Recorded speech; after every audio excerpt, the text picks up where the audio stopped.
Say hi to Shelby. Hello, Shelby.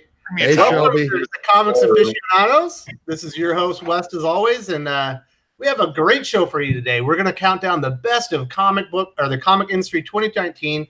We have a great panel for you today. We're still waiting on Pele. I think he'll show up any minute now, but first I want to introduce our newest guest, the newest aficionado, Chase from Gateway into Comics. What's going on, man? How's it going, dude? Great to see you. Oh, yeah, we're doing pretty good. I'm glad to have you on the show. I really like your channel. It's got a lot of good content. It's a little bit different than my channel, but I really like the way that you explain things and all that noise. So really glad to have you here. Next up, awesome to be here. Oh yeah. Next up, we got Doc. What's going on, man?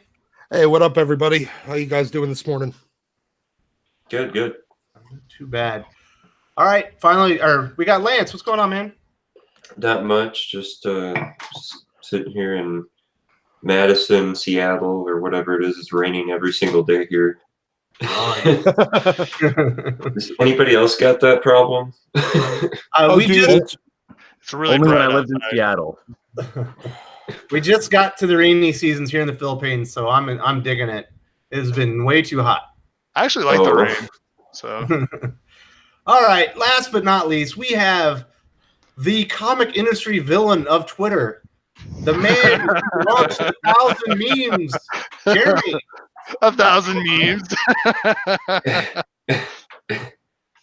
It's been a fun week. You ever notice that the drama's ready for the weekend every time? I don't know. Yeah, it's like late Thursday through Friday, the weird stuff starts happening, and Twitter beefs start becoming all over my social media pages. Let's be honest, I brought this on myself. I literally made a tweet saying I felt like dunking on some comic Twitter nerds, and then I fucking like an hour later I just sent a screenshot. The whole Twitterverse like blew up a little bit for a little while. It's pretty funny. I was at work, I come home with like a million notifications. I'm like, whoops. Jeremy is what we call it in the military, a habitual line stepper. Is that what I am? Whoops. Yes. You see the line, you toe it, you go over it, and then you go, wait, that's not what I meant. I just want to see what my toe looked like on that side of the line. Right? What's going on? Jeremy's just a shit stirrer. He is. He's a classic middle child. I've dealt with. I am a middle kid too. I know you are. Oh my god. I've dealt with these assholes for years. I felt that nail hit me right on the head, right here. All right. So, Doc, my man, we know that you just got your hands on X-Men #1. I saw you put out a tweet showing your original X-Men collection. It's beautiful. Oh yeah. I've been slowly trying to complete my. I mean, I've been doing this since like 1995, really looking for these books and trying to finish my X-Men 1 through. Well, I think it was only at like 300 back then, but now it's at like over 600. But I'm calling it quits at 600. Anything 1 through 600. All variants, all reprints. I'm down to 73 books. Wow. That's finally impressive. And it's over 900 to get 1 through 600. Including all variants and reprints. So I felt like I accomplished a lot when I got issues 1 through 50 of Hal Jordan and the Green Lantern Corps. Yeah. But I'm small time compared to you, my man. Well, that series is gonna be big too, Wes. Don't you worry about that. Oh, One day. Well, that's on top of I've already finished Cable, New Mutants. You got New Mutants too? Nice. Oh, the whole New Mutants run, all of X Factor. Let's see, all of X Force, almost all of Wolverine. I'm down to about 15 issues there. That's pretty good. Yeah. And also adjectiveless X-Men. That one's done.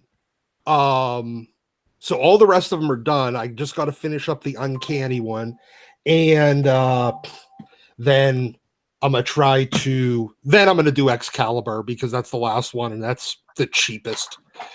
I really liked Excalibur. Yeah, but I mean, I got Exiles. I got I'm doing all of the X-verse. What about Ecstatics? You got Ecstatics? Yeah, I do have all of Ecstatics. I have all of. I like Weapon Allred's X. art. I'm weird. I actually think his art's pretty cool. Yeah, That was a good series.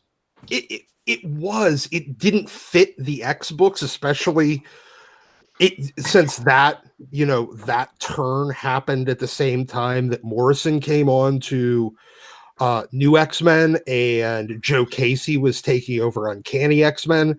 So it was a weird mix to have Morrison and Casey over there on the primary X books, and then Peter Milligan and Mike Allred doing whatever crazy nonsense they were doing on Ecstatics.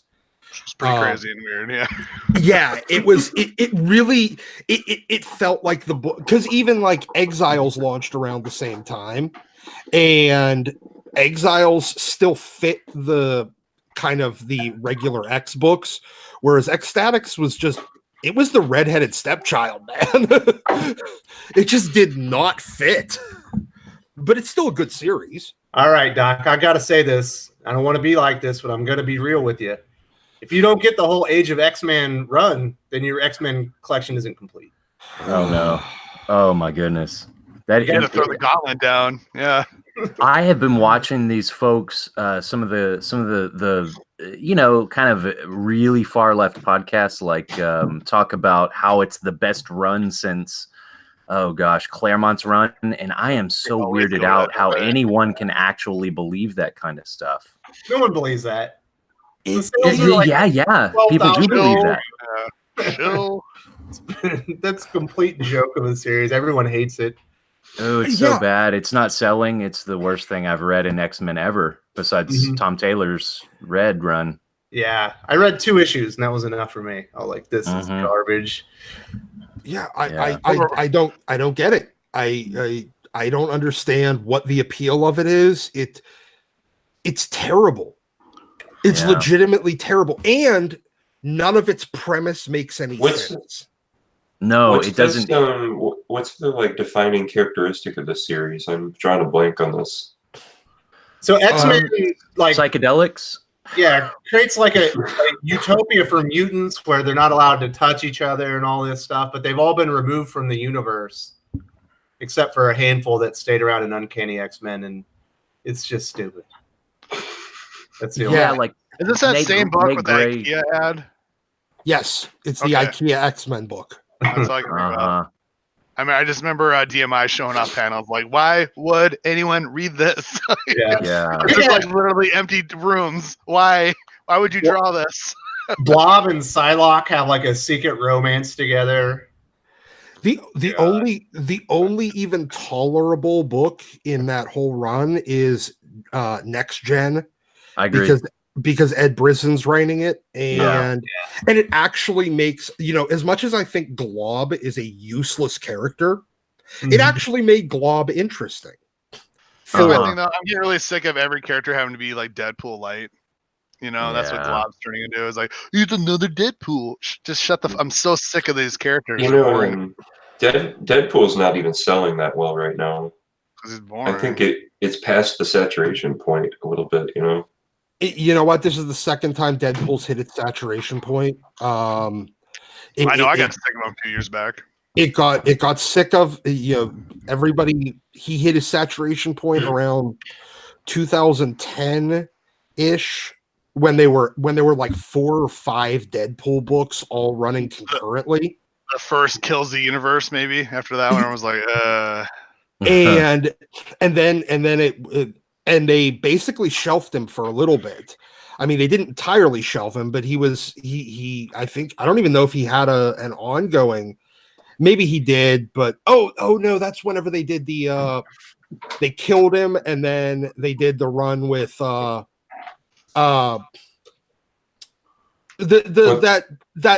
weird goofy Brian Posehn, right? Yeah, that goofy looking comedian. Yeah. Oh, yeah, I remember that. I was actually kind of excited because I think he's funny, but then it wasn't. The book wasn't funny. What was Yeah, the art was good because it was the guy who did the first couple Walking Dead issues, but the to read it was actually kind of like labor intensive. I remember just being like, oh, can we just get to the point? I really kind of liked their idea and their notion when they were like, I think the series was called "You Are Deadpool," and I was like, oh man, this might be cool because it's like choose your own adventure in a comic book. Oh my god, it was so bad. It was so bad. It was the worst Deadpool series I've ever read. So Yeah, what I we guess like I to agree. hear 4 years ago. do you want to fight the snakes or run? Right. Stuff from your childhood.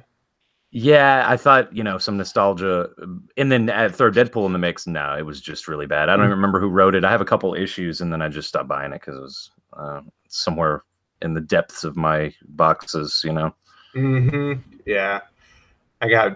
All I've got is my little dresser here full of comics, but it's actually full now, and I don't know what I'm gonna do with my books up here. But that's my problem. Let's get to the story here. We're gonna do the best of 2019 in comics, and we're gonna start out with the best comic book series from the big two. Chase, you're new to the channel. You're our special guest here. What's your nominee for the best comic series from the big two? Oh, I'm so sorry. Were you asking me? Yes. Oh, yeah. Oh, best comic book series? Oh, dude, from the big two, Justice League Dark. And I hear from some of the other folks, they're like, well, you're not reading Hawkman. And I'm like, yeah, because everyone does say that it is the best series. And I just honestly haven't read it. I'm really enjoying Tinian's writing. He's really stepped up his game from Detective Comics. He's way better. He's not writing kind of cutesy for this. I don't know. He had some really rough dialogue back when he was writing some of these other characters. I didn't like the way he depicted Batman, but Justice League Dark has been a really, really good. It kind of turned my head, and I was like, okay, now I can get on board for this. I really like the art, especially in I think the first 4 issues. It was really reminiscent of the Saga of the Swamp Thing, and all these really great 2-page spreads, and it was really artistic. I really like that a lot. But yeah, Justice League Dark is a great series. I thought it got bogged down a little bit in the crossover with Wonder Woman. But it picked right back up with Detective Chimp right there after. Yep. I really liked him. I wish they'd feature Swamp Thing a little bit more. Lance, have you been reading Justice League Dark? I haven't yet. I'll look into it. I'll try to get. How many issues is it up to now? I think it's on 12. I just bought 12. This past week. I might convince Shelby we need to go some backlogs on that one, because I remember I was like, I'm just gonna read Odyssey and keep track of Jessica, and now it's like, Dark's looking pretty fucking good. I give it a little bit of a. I liked Odyssey. I read the first 2 or 3, and then I was like, ooh, this isn't necessarily. So I shitted on the first issues, dude. I shitted on those issues, and I was a fan of it because I think who's the artist on that? Steven or whatever his name is. Yeah. He did the. I thought he really phones it in. It looks really. He does that painted style, but when he does interiors, he just phones it in really bad. The brush work's terrible. I'm so glad when he got off interiors and he was just doing B covers. I was like, great, just do B covers, man. That's all you're good for. He's got a habit of drawing everybody with these pointy witch chins that bothers me. Well, he just does real quick. Get it done. Get those interiors done because it's too detailed to the point. Yeah, but I was shitting on those first 3 issues. When the first 3 the new Justice League series all launched, Justice League Dark easily features the best art in my opinion. It's not. Yeah.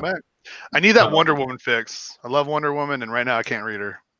Oh yeah, you should definitely read Justice League Dark then. That's way for sure.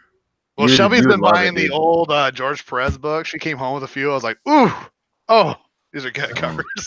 George Perez, man. Oh, killing it. Yeah, it's too bad he had to retire recently. Well, go out with a bang, right? Don't peter out. I think he did the right choice. You're getting older. What are you gonna keep going? Yeah.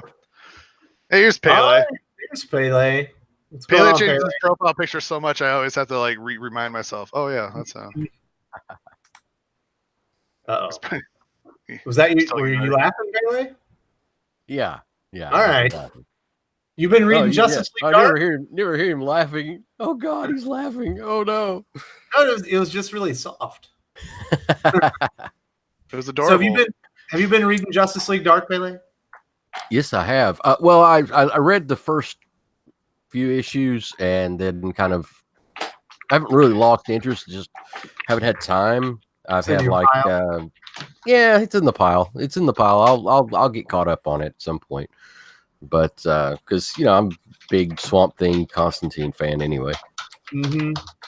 Yeah, I really wish the series would feature Swamp Thing a little bit more, but that was really my only complaint about it.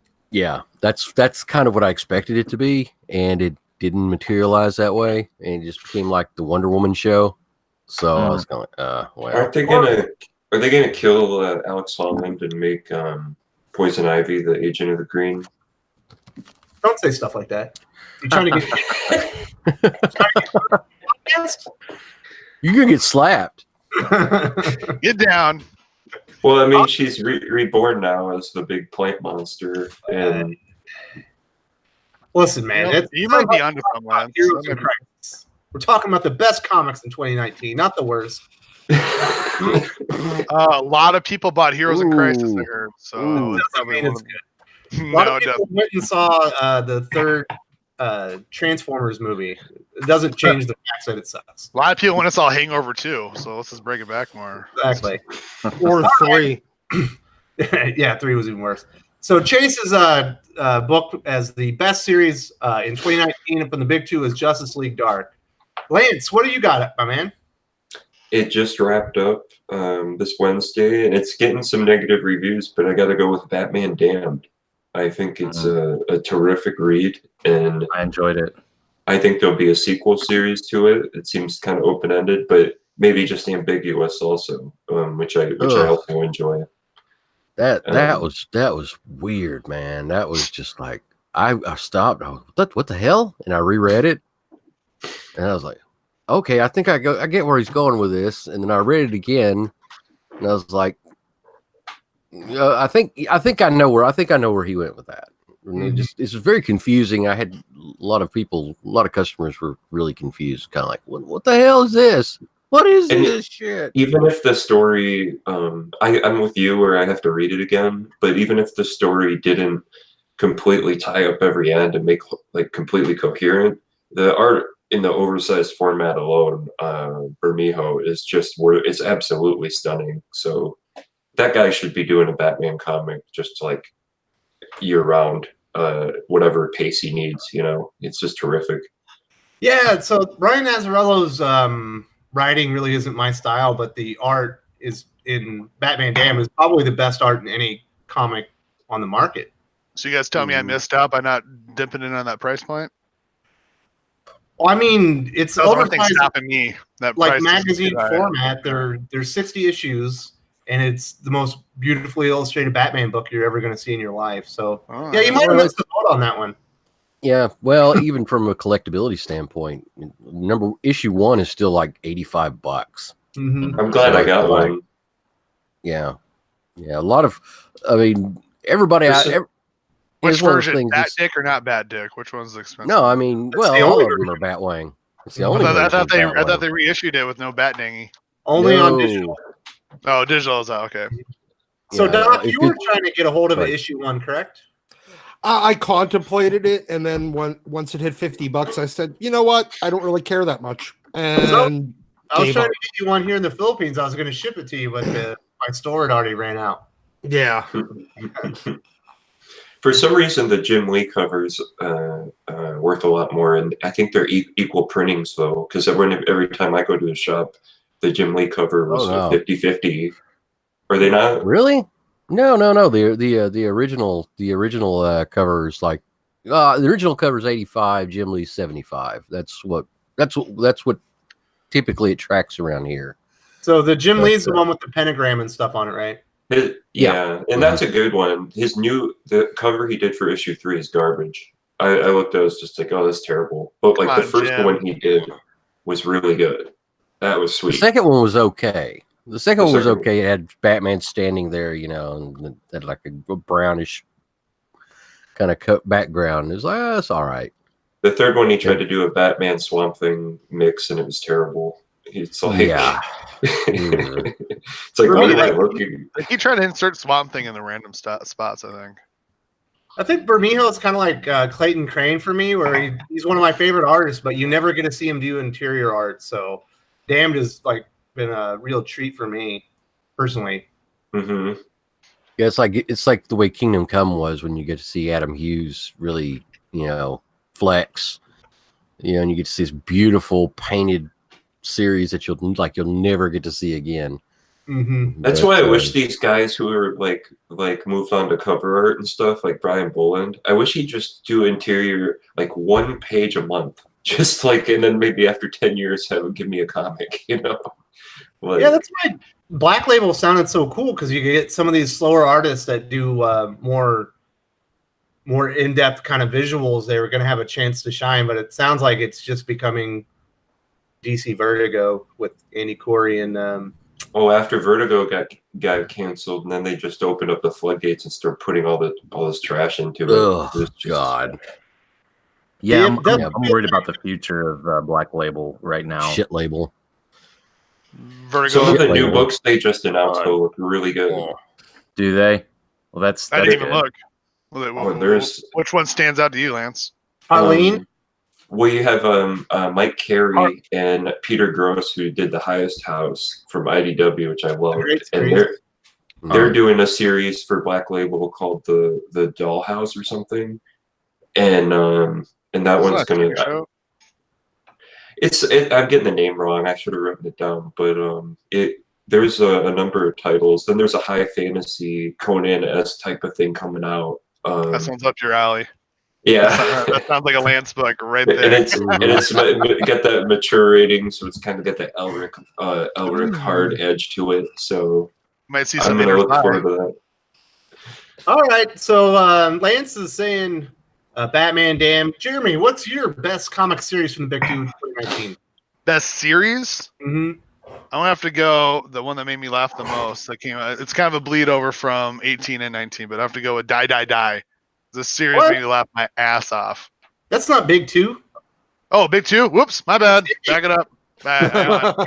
For a series, I'm gonna have to go with. I picked Teen Titans. Sorry.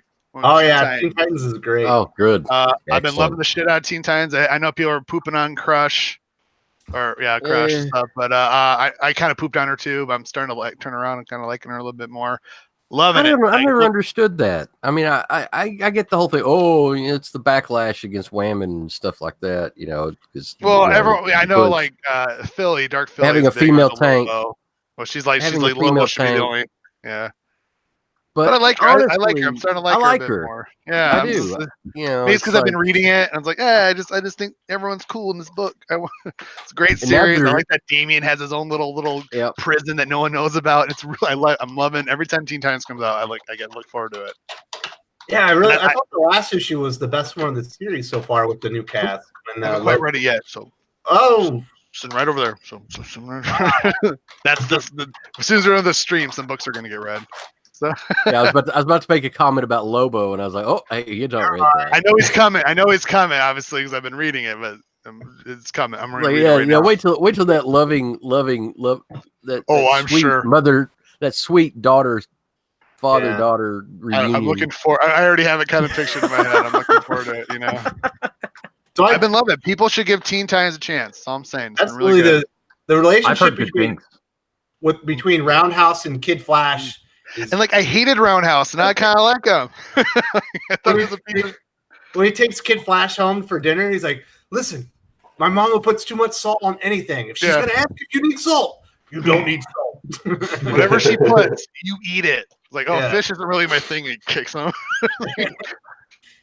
Good stuff. It's good stuff.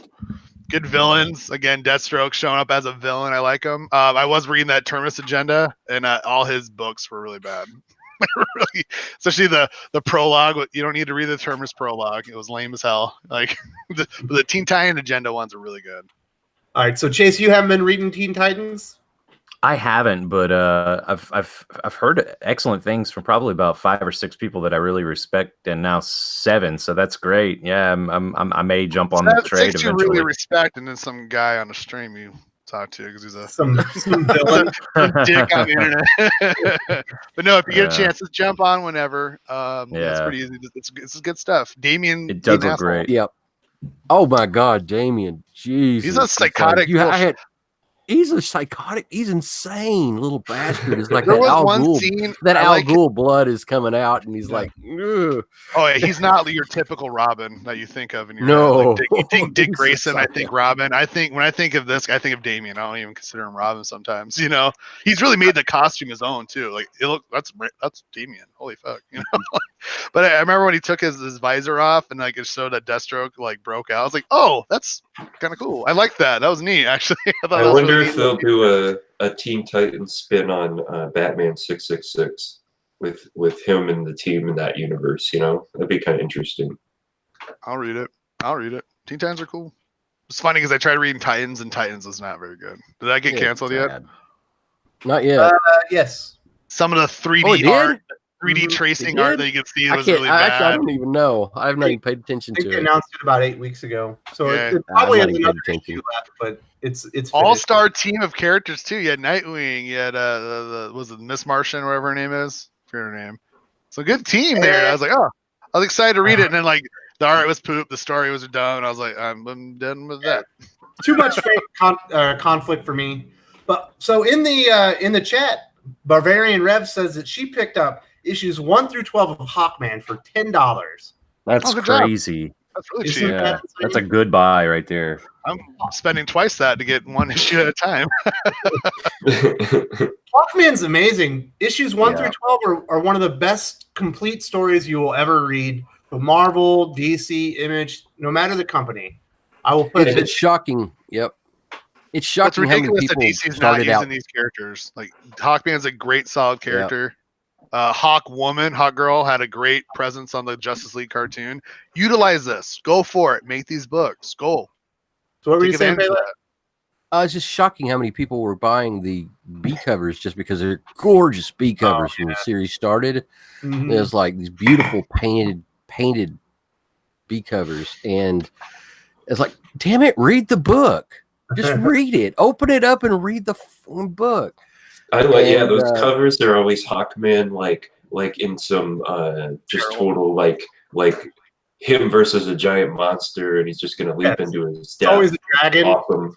Yeah, it's, Yeah. the big world dragon. He's fighting the world dragon, and he's just the mace in his hand. He's about to crush the skull and stuff like that. And it's like, just open the damn book. Okay, yeah, I know, I get it. It's pretty. Open the damn cover, read the contents, and you'll enjoy it. Are you telling me there are people out there buying comic books but not reading them? I know. It's, oh, I don't even get it.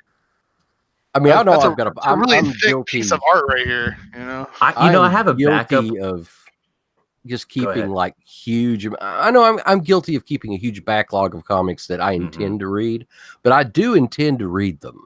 Mm-hmm. Yeah, I've got a short box worth of books here that I'm backed up on, but I do intend to read every single one of them. These people who buy them no intention whatsoever. They're just like, ooh, really I silly, couldn't man. live like that.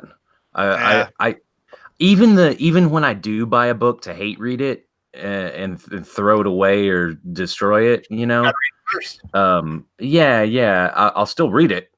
You know, there's one exception, is those Middleton Batgirl covers. I did get caught up into buying those. I'll shamefully admit, because I was like, oh, this is gorgeous, and I tried to read them, and I was like, oh no. This is shite. So what the cool thing Venditti did with Hawkman is, there's like 80 years of weird continuity where he's kind of a different character in different settings, and he kind of combined it all into making like this one beautiful mythos where Hawkman like reincarnates across space and time, and then you find out that he's atoning for his sins. When before he became the Hawkman and was reincarnated himself. And it's done so brilliantly. Lance, I know you're catching up. What issue are you on? Are you all the way caught up? I'm finally current, but it was a lot of fun. Every other week when I went to the store to pick up an issue of Hawkman. I mean, and DC was very kind with their availability of that series, I was able to order right from the distributor every issue but 2 of them, and then I found those around town. So the new issue is terrific. I thought it was maybe the best one so far. Oh yeah, you thought 13 was the best? It may be. Like, I just like that message and the. It's a good one shot. Exactly. It's almost Very- like, it's almost like he has Carl Jung sitting there saying, as like an assistant helping him write this. Like, okay, tell me everything about archetypes, and I'm going to infuse it into this comic, and to teach this wonderful tale about of morality and archetypal lessons. It's incredible. It's really, really well written, and it's a modern classic. I think in the future it'll be looked at as a classic. Oh, it's definitely going to be a reread for many years to come, for me at least. Yeah, it's one of those books I'll buy the floppies and the trades because I want them both, and I'll probably get the hardcover as well. That team up they did with the Atom was the best Atom comic I've read in years. That was so good. Yeah, Adam doesn't get a lot of love either, and he was a pretty cool character. All right, so It's because he's Dollar Bin Ant-Man. well, yes. But He's been fuck off, Marvel. Daredevil is Dollar Bin. That's Slade good. Shots fired. Yeah. All right, Doc. Since you want to talk some crap, what's your best comic series from the Big Two in 2019? All right. Well, there's a caveat here. Uh-oh. It's that Marvel doesn't produce ongoing series. So I can't pick a Marvel book. And I don't like DC, so I'm left with literally Batman and the No. I'm seriously, I'm left with Batman and the Outsiders, assuming that it's actually an ongoing because I love Brian Hill's work, and it's literally the only actual ongoing that I'm going to continue buying, even though I stopped new books because I'm not gonna. I like Brian Hill and I like what he does, and I think it's a really good book. And he's the only writer that hasn't blocked you on Twitter. Well, no, He has Blake. I'm just Back it up. Back Blake it up.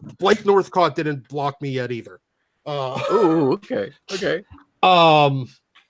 But no. So I mean, okay. With that caveat out of the way, I still think that as much as it pains me to say this, assuming it ever actually becomes an ongoing again, Amazing Spider-Man is probably the best ongoing going on, and I fucking hate Nick Spencer. It's a good book, though. It is, and it pains me to say it because of how much I hate Nick Spencer. Well, But man, it's one of the best story arcs have of the year. difference of a political opinion, but someone can still write something good. Yeah. Well, no, I mean, Nick Spencer's a jackass. It's not his political opinion. He's a jackass. Yeah. But it's calm down. Yeah, but so am I, and we're friends, right? Yeah, well, he's a bigger jackass. He's a much bigger jackass.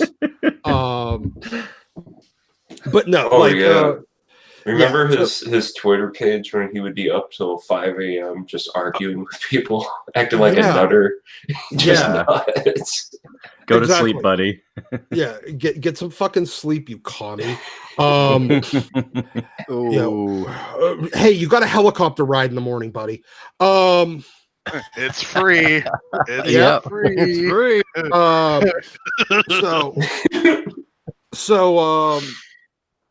But as much as it hates me to admit it, I think that that's still the best ongoing. I know somebody else is probably gonna say that Immortal Hulk's better, but We're getting there. Pele's next. I'm getting there. Okay, sorry to steal your thunder, brother. But so it's okay. I'm getting there. Assuming you count anything from Marvel, considering that they're not really ongoings at this point, they're just a bunch of maxi series and mini series. I'll address that. It would have to be Amazing Spider-Man for me. Yeah. And And honestly, Amazing Spider-Man only narrowly beats out Uncanny X-Men, and the only reason it does is because of that stupid fucking Wolfsbane death. If it wasn't for that and its heavy-handed nonsense, I would have picked Uncanny over Amazing. So, but all right, the one that's actually a true ongoing, Batman and the Outsiders. And it's also a great book. So in the chat, Star Tager is saying the Green Lantern. I believe Kevin Smolka said Adventures of the Super Sons. He had another one, but I can't remember what it was. And Eric Breen says to tell Doc, stop believing in the myth of the good Nick Spencer. No, the myth. I'm waiting for it. I'm waiting for him to do something fucking retarded. Honestly, I am too. I'm waiting for the other shoe to drop. Exactly. I'm waiting for the mask to fall off. Yeah, all and right, let him kill Mary Jane. Let's hear about your choice. Peter's gonna cut his dick off. All right. Goddamn it. That was weird. Did that come out of my coffee? My bad. Haley, what's your best comic series of the big two? Goddess Mode. No, I'm just kidding. Oh, yeah. My God. Everybody's expecting. I had to subvert expectations. All right, Nick You Spencer. really Game of Thrones that one. Okay, Luke Skywalker. Immortal Hulk. It's just shockingly good, and I would have been shockingly really upset if you probably didn't the. say Immortal Hulk. Immortal Hulk's amazing. It is. Oh And my it's getting God. better. The last two issues. Shocking is the key word here, because you don't know what you're going to get when you open it up. It could be like this really intricately woven kind of mystery tale, or this Hulk being regressed by Doc Samson, or you could just end up with Splatterhouse, with just body parts flying all over the place and him ripping somebody to pieces. But it's pretty awesome. It is absolutely just pure 70s Bronze Age macabre mixed in with Splatterhouse, and it is so good. The Joe Bennett art so is fucking amazing, and yeah, I can't remember the color artist, but the way he contrasts the green on everything else, Hulk always looks amazing. Anytime the gamma rays are there, it looks important. I love that book. It is, and I've got it. Let's go back to the beginning. Let's go back to the beginning part of the series where I kind of hated it, because I felt like, oh no, it's going to get woke. It's going to get woke. You had the two, and I'm kind of like your boy Zach, and I was having that whiplash effect, and it's like, oh no, it's two black women, the soulful black sisters. And I was like, oh no, with the detectives at the beginning. And I was like, oh no, this is issue number 2. And I was like, oh God, this is going to be bad. But it didn't. It didn't go that route. And then you had him, he got up to the line again, with that whole thing when he's walking through hell, and he's got the black chick with him. He's dragging her along, not dragging, but they're walking along, and they're talking about his privilege. And I was like, you're literally talking to a guy who gets turned into a monster, and you're talking to the monster aspect of it, who's cursed with the weak little white guy that he's got to drag around with him, and you're whining about your privilege while he's been sent to hell. I mean, come on. I mean, you can't get more ridiculous than that. But I almost think, and I don't believe this is necessarily the case, but I almost think that he's taking shots at the idea of privilege a little bit, because it just seems so ridiculous. It's very out of place.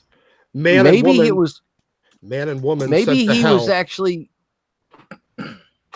Well, maybe he was, kind of taking shots at that premise of male privilege there for a minute, and he was like, okay, let's kind of step back and let's look at this, and because he definitely was not the person with any privilege at that point. So it was just that man and woman sent to hell women affected more. Yeah, it's strange. Yeah. Yeah. I was like, You're both in fucking hell. What difference does it make? But anyway, and the whole thing with the Green Door, the whole Green Door section of the series was just so well written, and it's just, it's just the artwork, like you said, and then that iconic issue number 9. Is it 9 that 8? or 8 is the one jars. Yeah, Jars I think 8. it's Yeah. 8. That's Oh good. my God! It's just, it blows my mind. Mhm. I still see the cover of it. Still triggers like this reaction in me that I'm like, oh, I love that. Do you think Al Ewing's aware of the porno film Behind the Green Door? Is this a joke or something? I Never heard wasn't of aware of that. What? He may not be. Well, that's podcast. like a famous. I was just looking it up because I'm like, is this familiar sounding to me? That's a famous 1972 porno film, Behind the Green Door. I wonder if that's a joke he's working in there. Well, there was not. nothing. It's There like was nothing. Hulk. There was nothing porn related on the other side of the Green Door. I can tell you that. Not for you, maybe. Not for The you. most Not your thing. The most impressive thing about Immortal Hulk was in January, the sales were at 43,000, I believe. And in May, they're at 87,000. That is yeah, it's about to break 100. It's about to break awesome. 100,000. That is how comics should work. Yeah. It's like, wow. There's been a character that had been not treated well for decades. Finally, you have a competent writer with an amazing artist on it. You put out a consistently great product. You don't reboot the series, and eventually it catches on and it is past Batman now. It's only behind Amazing Spider-Man in sales for ongoing. Do you think Marvel's starting to pick up on the new number ones aren't really boosting sales? Well, I think they're picking up that they're losing readers. Yeah. Well, and you can see their marketing trying to screw with Immortal Hulk already, though. With those stupid mutated covers they did on everything. Oh, remember, yeah. You can see they're probably saying like, "Oh, we need an event now. We need a Immortal Hulk event," and they're just like, "No, we do not." Just to tell a story. Yeah, you don't need to do it. Yeah, just keep putting out this wonderful horror comic, with like these really comical, darkly comic sections in it, just leave it alone. Just keep writing that, and you can do this for at least another 50 issues. Swamp Thing in the 80s, if they tied it in with Crisis, they kind of did, but like if there was a Swamp Thing event, it would have ruined it. It would have been like, what? No. Yeah, that was different. That was, Swamp Thing was part of Vertigo. It wasn't really a part of DC proper. That's not what we're talking about here. We're talking about the best comics of 2019.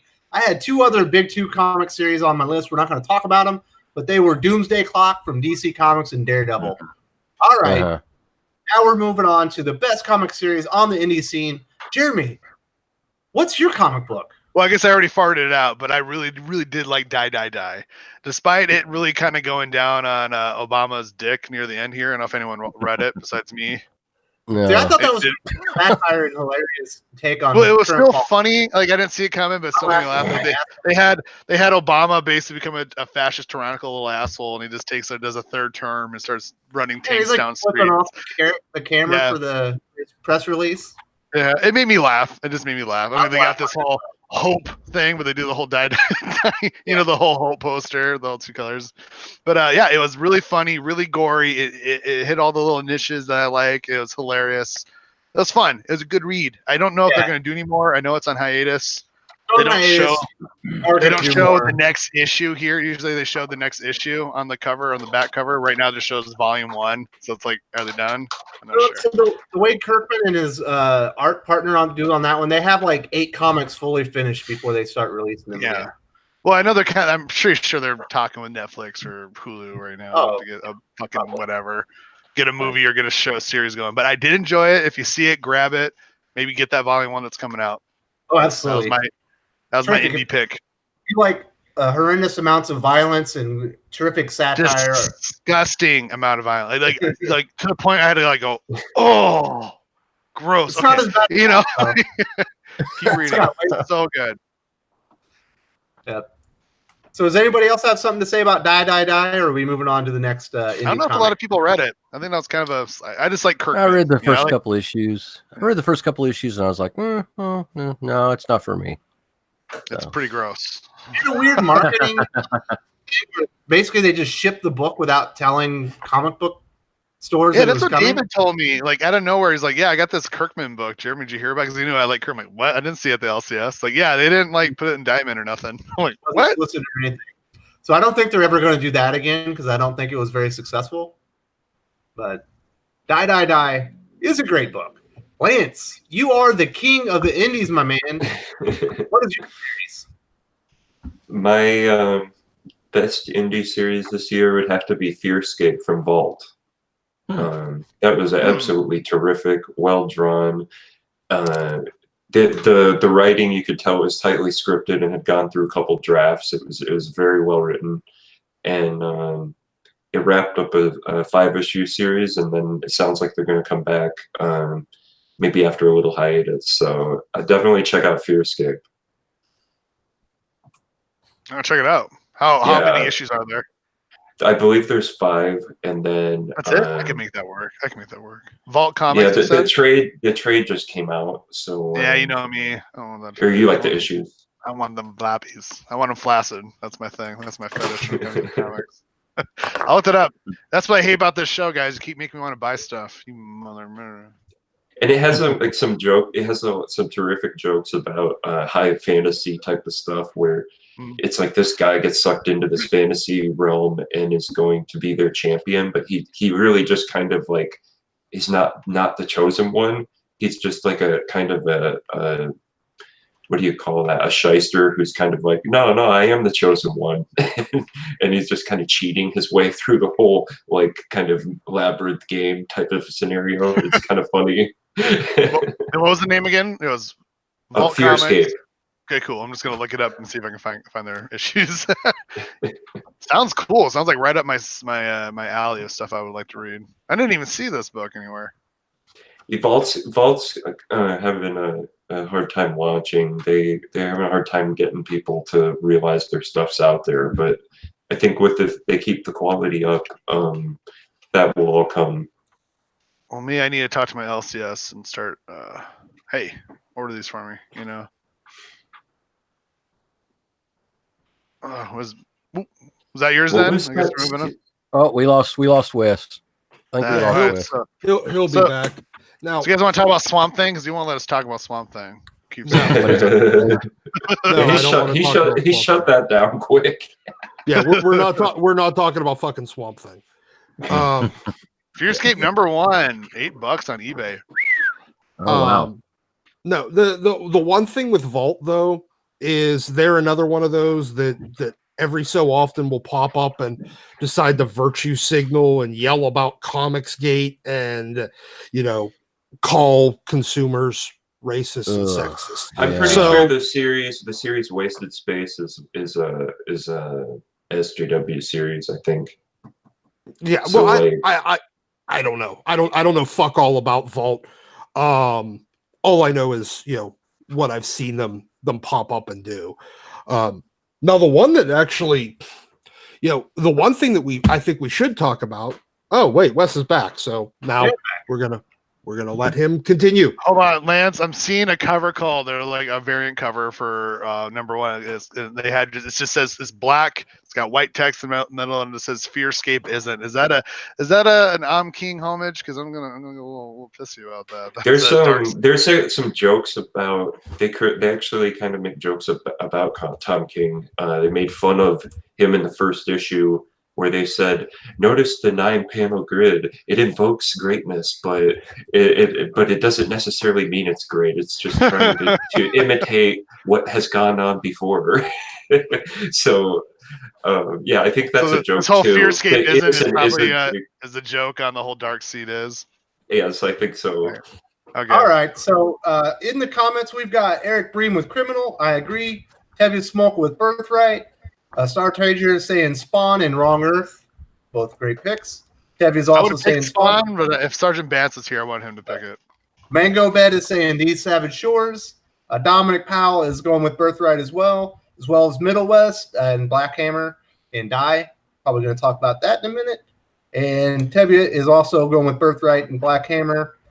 We got someone saying Cyberforce as well. So, Doc, what's your choice for the best series on the indie market? Actually, I was going to go with Cyberforce.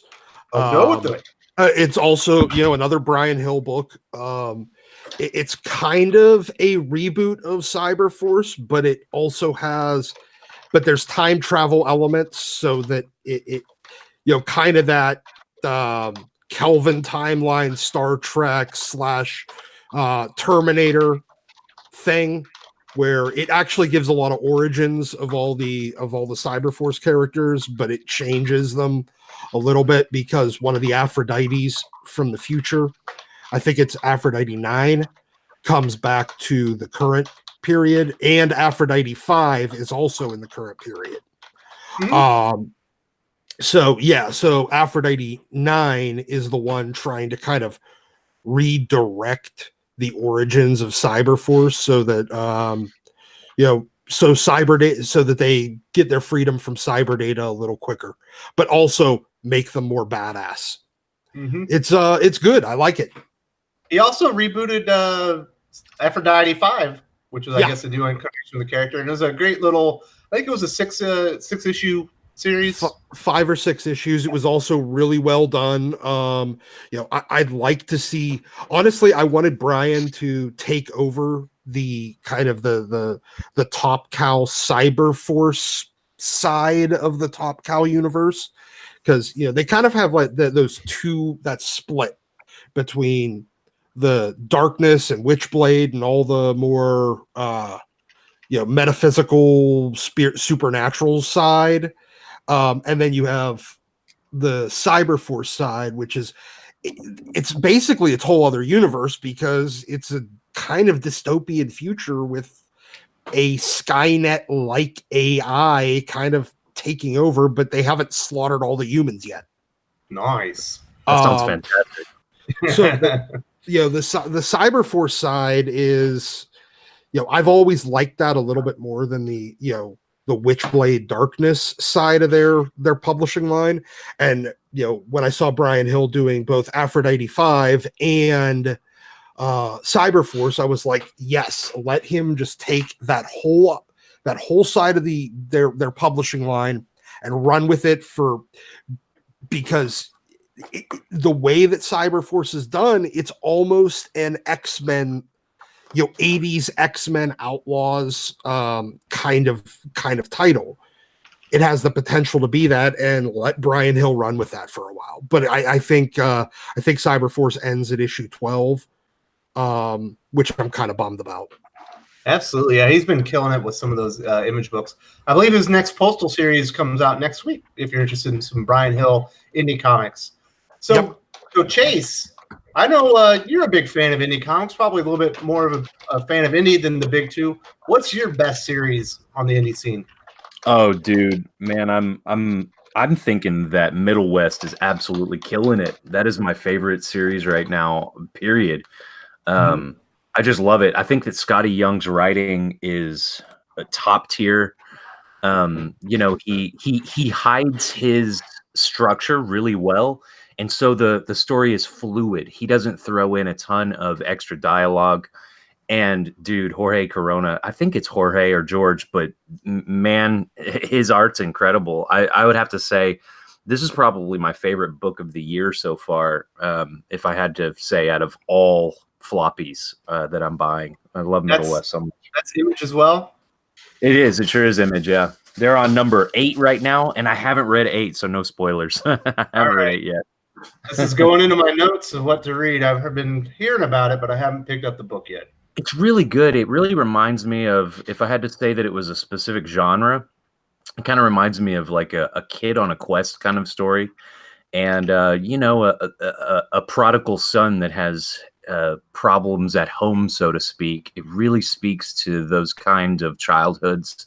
It's really good. It's really good. So many people could probably relate to this, Well, Middle West just made my list. Lance, have you been reading Middle West? I have only heard of it. I don't know much about it at all until Interesting. I may have to. There's a little bit of when it comes to superpowers, it almost feels like the powers in this book are uncontrollable and passed down from generation to generation. And so there's this, it's a story about him and his dad, kind of, and him coming to terms with him being his father's son. So the writing is really good when it comes to hidden kind of storytelling. And I really like that. You have some kind of emotional tugging at your heartstrings while it tells a pretty good story, without going over the top and being on the nose, Mm-hmm. That does sound good. All right, Pele. Do you have a better series in Middle West? I really like Die. I am just I'm a big D&D nut anyway. I play a lot of D&D, and we get together once a month and have the big game, and I was looking forward to something like this for a while, and finally somebody delivered, and it's good. It's really, really good. I enjoy it. I guess my expectations were higher to begin with, but when I kind of I sat and thought about it and everything, it's definitely, I've kind of pulled away from independence a little bit lately, probably in the last few years, but it's certainly one that I recommend to people if you're kind of maybe a little bit sick of the superhero genre in comics, and you want something that's a little bit like a palate cleanser. It's really good. I really enjoy it, and wasn't it one of the books that you picked up? That's absolutely. It's one of my favorite. And I know Jeremy has. I don't know if he's read it yet, but I'd say Stephanie Hahn's art is right there with Liam Sharp on the Green Lantern and Lee Bermejo on Batman Damned as far as like the best illustrated books in comics right now. I think it's fantastic. And it's also a great back issue too. It's been selling extremely well as a back issue. I think issue number 1 is like, I want to think that we sold the last one at $25. It was a really nice, really nice 9.8, not graded, but it's a 9.8 candidate. I think sold for about $25. So it's going to be a strong back issue. It's going to be a really nice collectible. The story is good. It kind of ticks all the boxes of what you're looking for when you're looking for something that'll sort of withstand the test of time. And I do think it'll I think originally wasn't it slated as a 12-issue maxi series? I didn't ever read that. I thought it was advertised as Stephanie Hahn's first ongoing series. Yeah. But I thought at first it was going to be like a 12-issue maxi, and now they've kind of like saying, well, let's open this up and let's see where it goes since it's been so well received. So, and I put this and probably these Savage Shores kind of like is 1 and 2. It really, really close together. You recommended the latter, and it blew my mind. It's really, really good. I'm not going to recommend it because I think it's probably what you're going to recommend. But both of them together have just been, I think they're the two best written independent, best as overall art story. Somebody's clicking like mad. You're gonna type. You gotta mute, son. Use your fingers. Stop slamming the keyboard with your dick. All right, so anyway, Startasia doesn't agree with us. He thinks Die was a little bit disappointing, and it doesn't like the art as much as I do. But that's okay. We all have our own opinions. I think it's excellent. Pele, did you want to give the anecdote from your last D&D game about bringing girlfriends to the big game? Yeah, don't do that. Yeah, don't do that. There's a guy that comes to the game regularly, and so we decided, we're going to.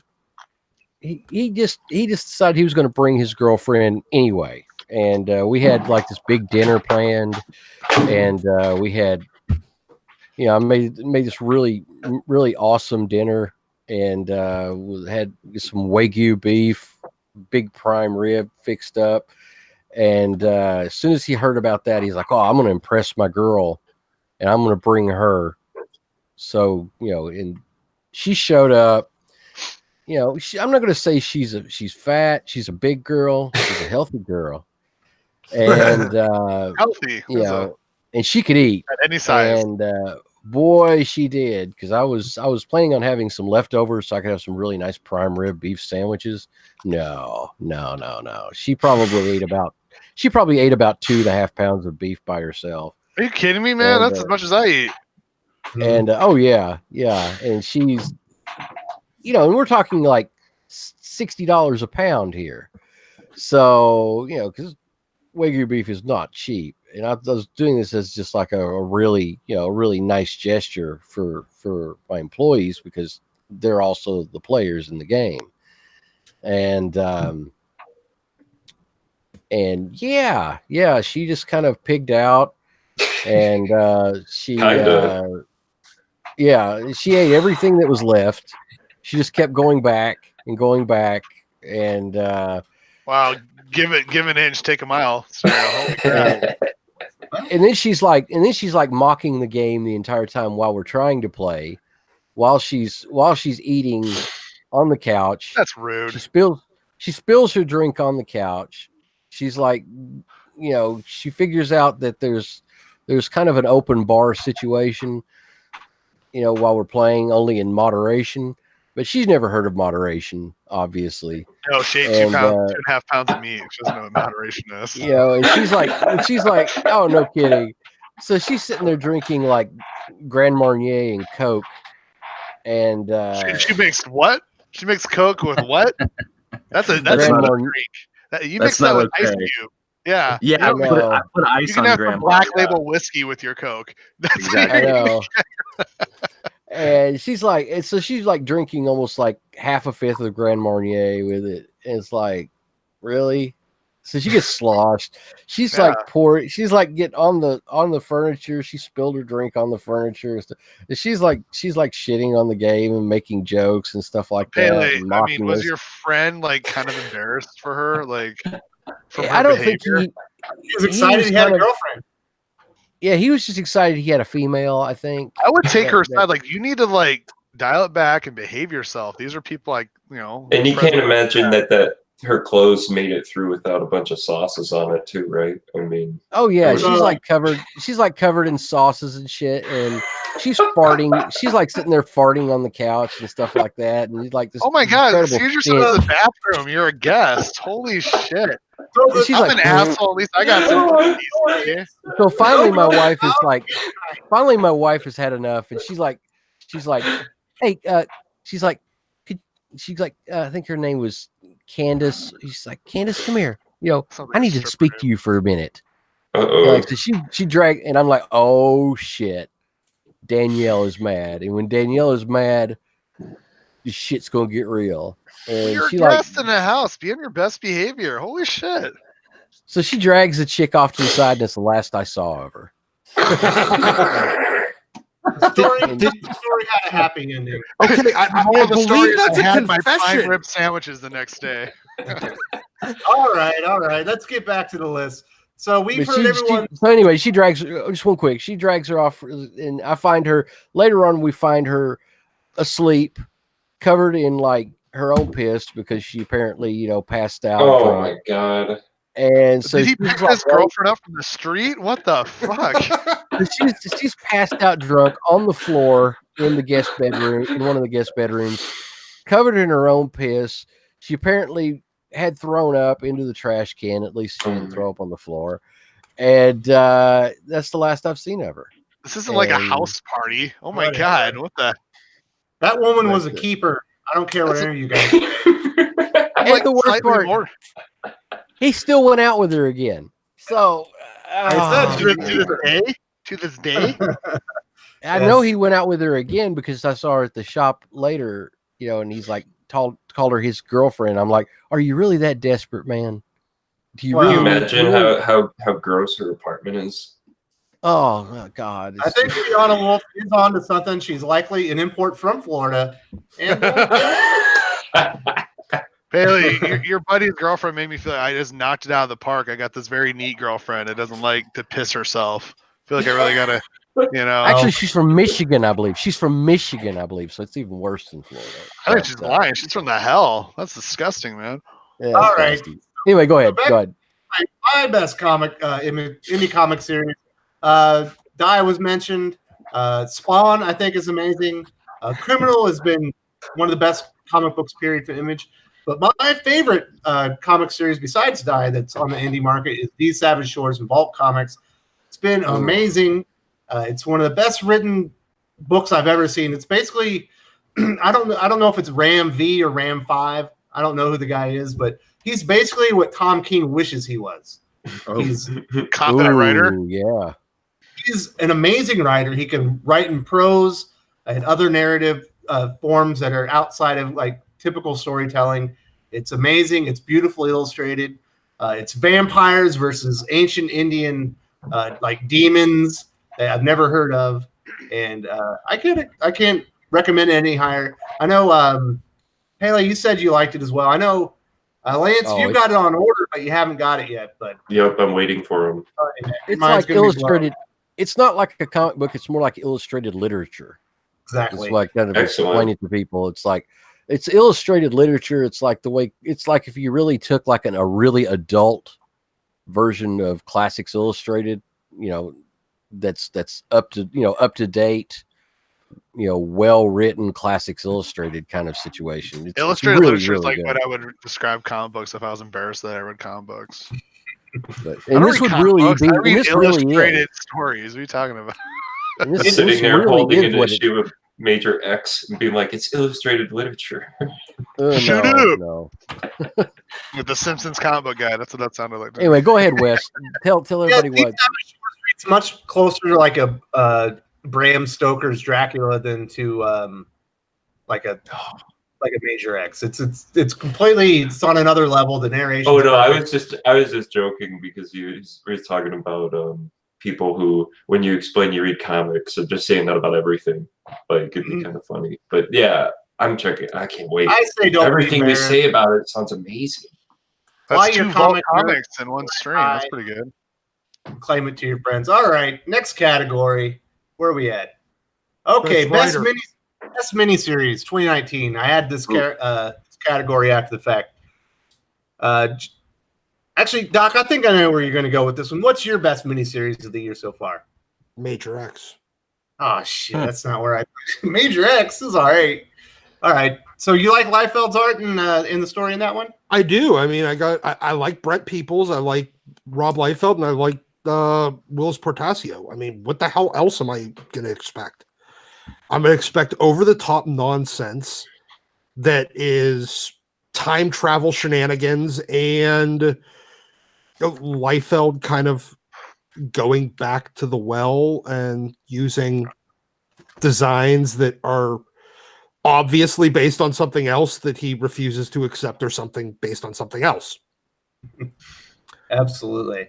I'm sorry, Judge Dredd meets Cyclops is the costume for Major X, and Deadpool.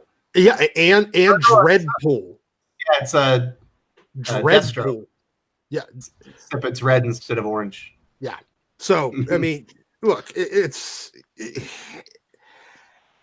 I really liked it.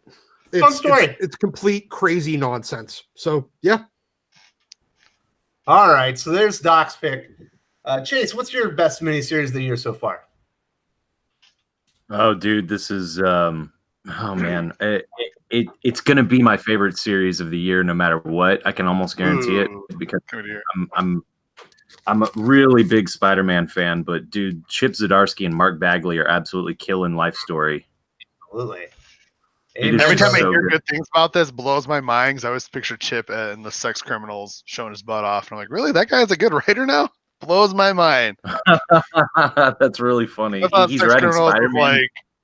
like He's doing better than anyone that I've seen on Spider-Man in years. Maybe he saw his story. Good job. I mean, I'm glad to hear good stuff. I'm just shocked every time. Spectacular Spider-Man is really great. His life story is really great. His Spider-Man that was just featured in Daredevil is amazing.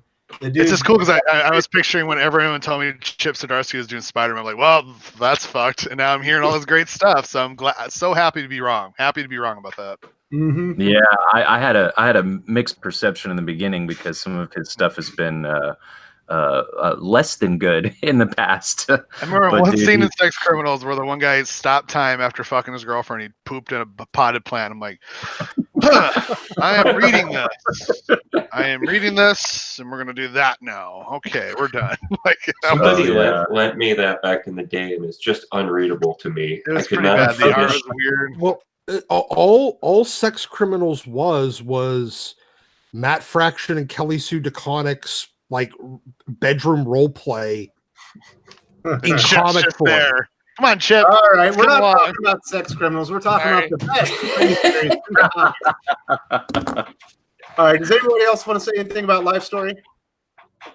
Other than I'm happy to hear it's good. That's all. All right, Paley, is it moving at the comic store? Recommended. Yeah. Oh yeah. It's Spider-Man. Anything with Spider-Man pretty much moves.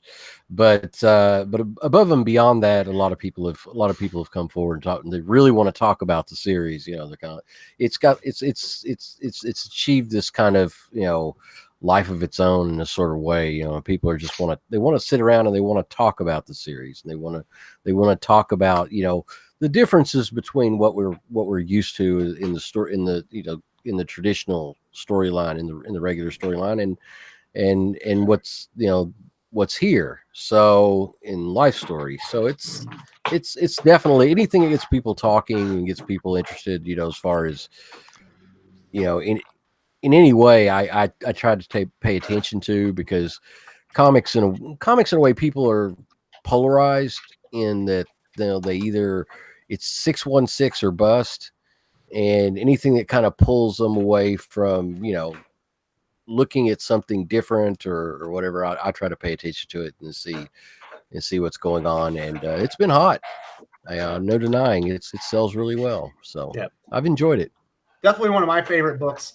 So in the chats, we've got Fiona Wolf saying her favorites of 2019 are Eden, definitely a miniseries, Exilium, miniseries as well. Red Sonja, The Ballad of the Red Goddess. I'm not familiar with that one. Doomsday Clock has been excellent. Hawkman, we've already talked about. Freedom Fighters has been excellent. It is a great maxi series. Aliens, Predator, Prometheus, AVP, the complete Life and Death series. I can't recommend that one high enough. If you like Alien or Predator and you haven't read Dan Abnett's Life and Death, it's awesome. You go find the hardback. It's totally worth the read. And then the Aliens book I did was that Dust to Dust one. That was pretty bad.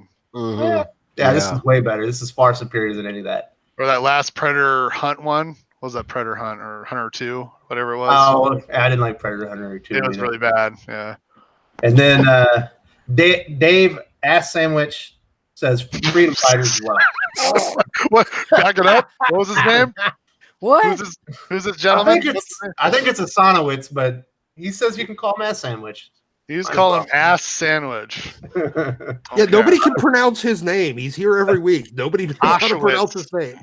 He's also a YouTuber. Even Auschwitz. Whoa. What? Did I say wrong? What? Wait, I said ass sandwich, but I had coffee on my tongue. Sorry. All right. So, yeah, Spider-Man Life Story is amazing. Jeremy, what's your best miniseries of 2019? Well, I thought I grabbed a book, but it's kind of a bleed over, too. But I'm going to go with The Adventures of Super Sons, because I'm enjoying the fuck out of that series. It was great. Tomasi's killing it.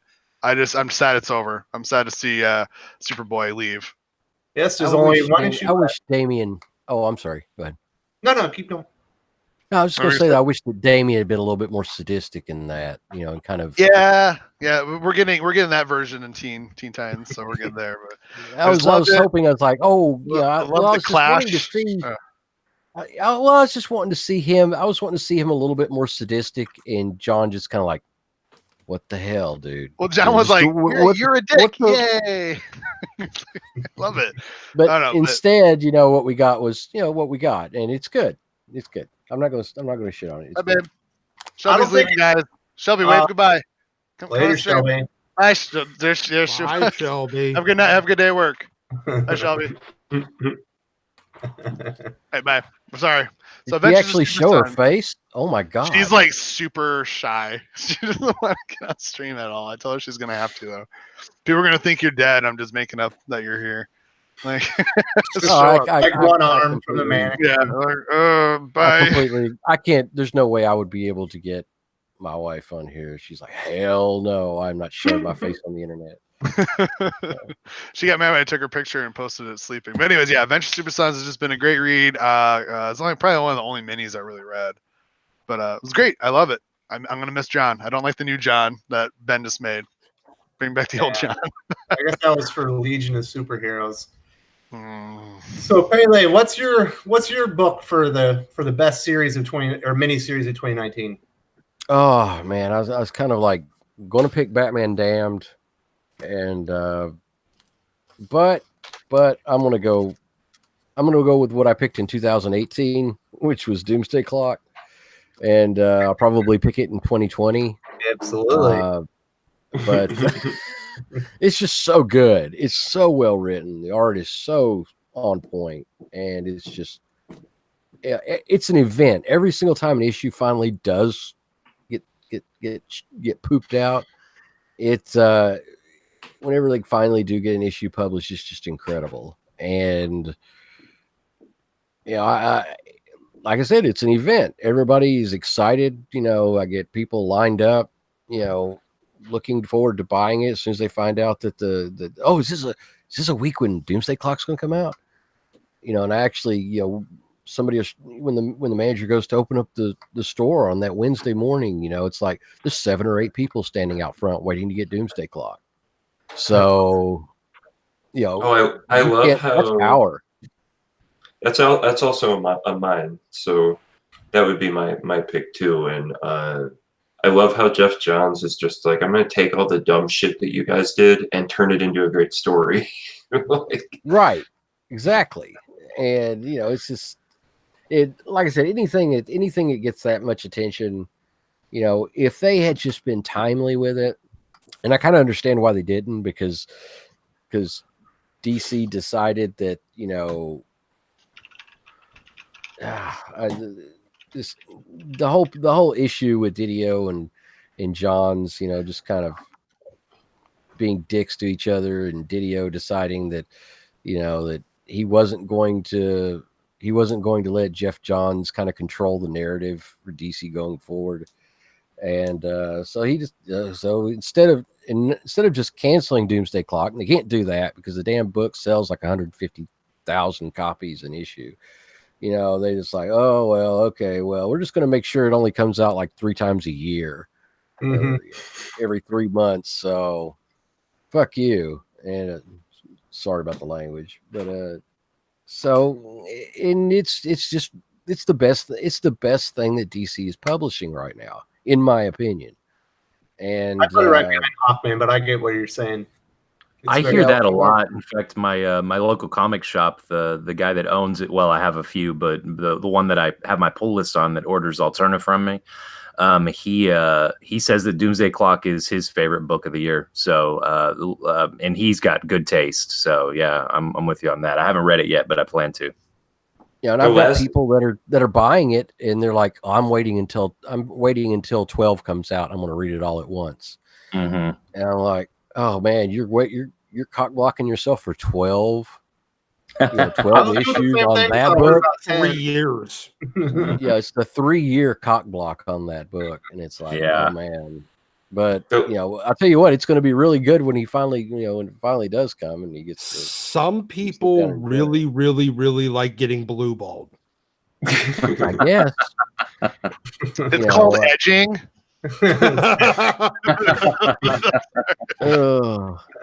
WTF, guys. All right, so in the chats we've got what was it?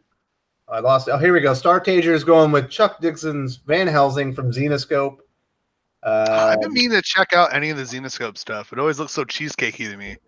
Yeah, I hear good stuff. Though. Me too. Chuck Dixon, man. What do you want? I know, but it's like I've I got a didn't lot see Xenoscope, and it's just like, oh, this looks like a bimbo book, which is fine. Well, I've got tarot. I mean, I've got fine. Well, I've got tarot. I mean, I've got customers that is just really into tarot and Xenoscope, and I'm like, I'll sell it to you, but the agreement is that you're not going to talk about it. That's the thing. I'm hearing really like the Robin Hood was good. The Van Halen, I've been hearing really good things from. People were telling me about it. It's like, what am I doing? Maybe I should just jump in. Mm-hmm. All right. Also, we got FF2 saying Doomsday Clock and Super Sons, and he's really excited for House of X and Powers of 10 and the Curse of the White Knight. I'll definitely agree with those. And he's excited. Yeah. And then we got anybody else? If we did, I'm sorry I missed it. So for my miniseries of the year, we already talked about Spider-Man Live Story. I think Batman TMNT 3 is amazing. Also, TMNT, that's a good one. Yeah, TMNT Shredder in Hell is a great series from IDW. But my personal favorite miniseries, besides Spider-Man Live Story, was actually Killmonger, which is the sequel. Yeah. It was really good. Oh, it was good. That's the one I thought you were going to say, Doc. Yeah, no, because wasn't most of it released last year, though? I thought all of it was. That's why I didn't say it. No, 2 issues released in 2018. Okay. Bleed over, guys. It's fine. A little bleed over. Okay. I mean, like Lance said, it's the half point of the year. So because issue 2 is the best issue, but issues 3, 4, and 5 are released in 2019.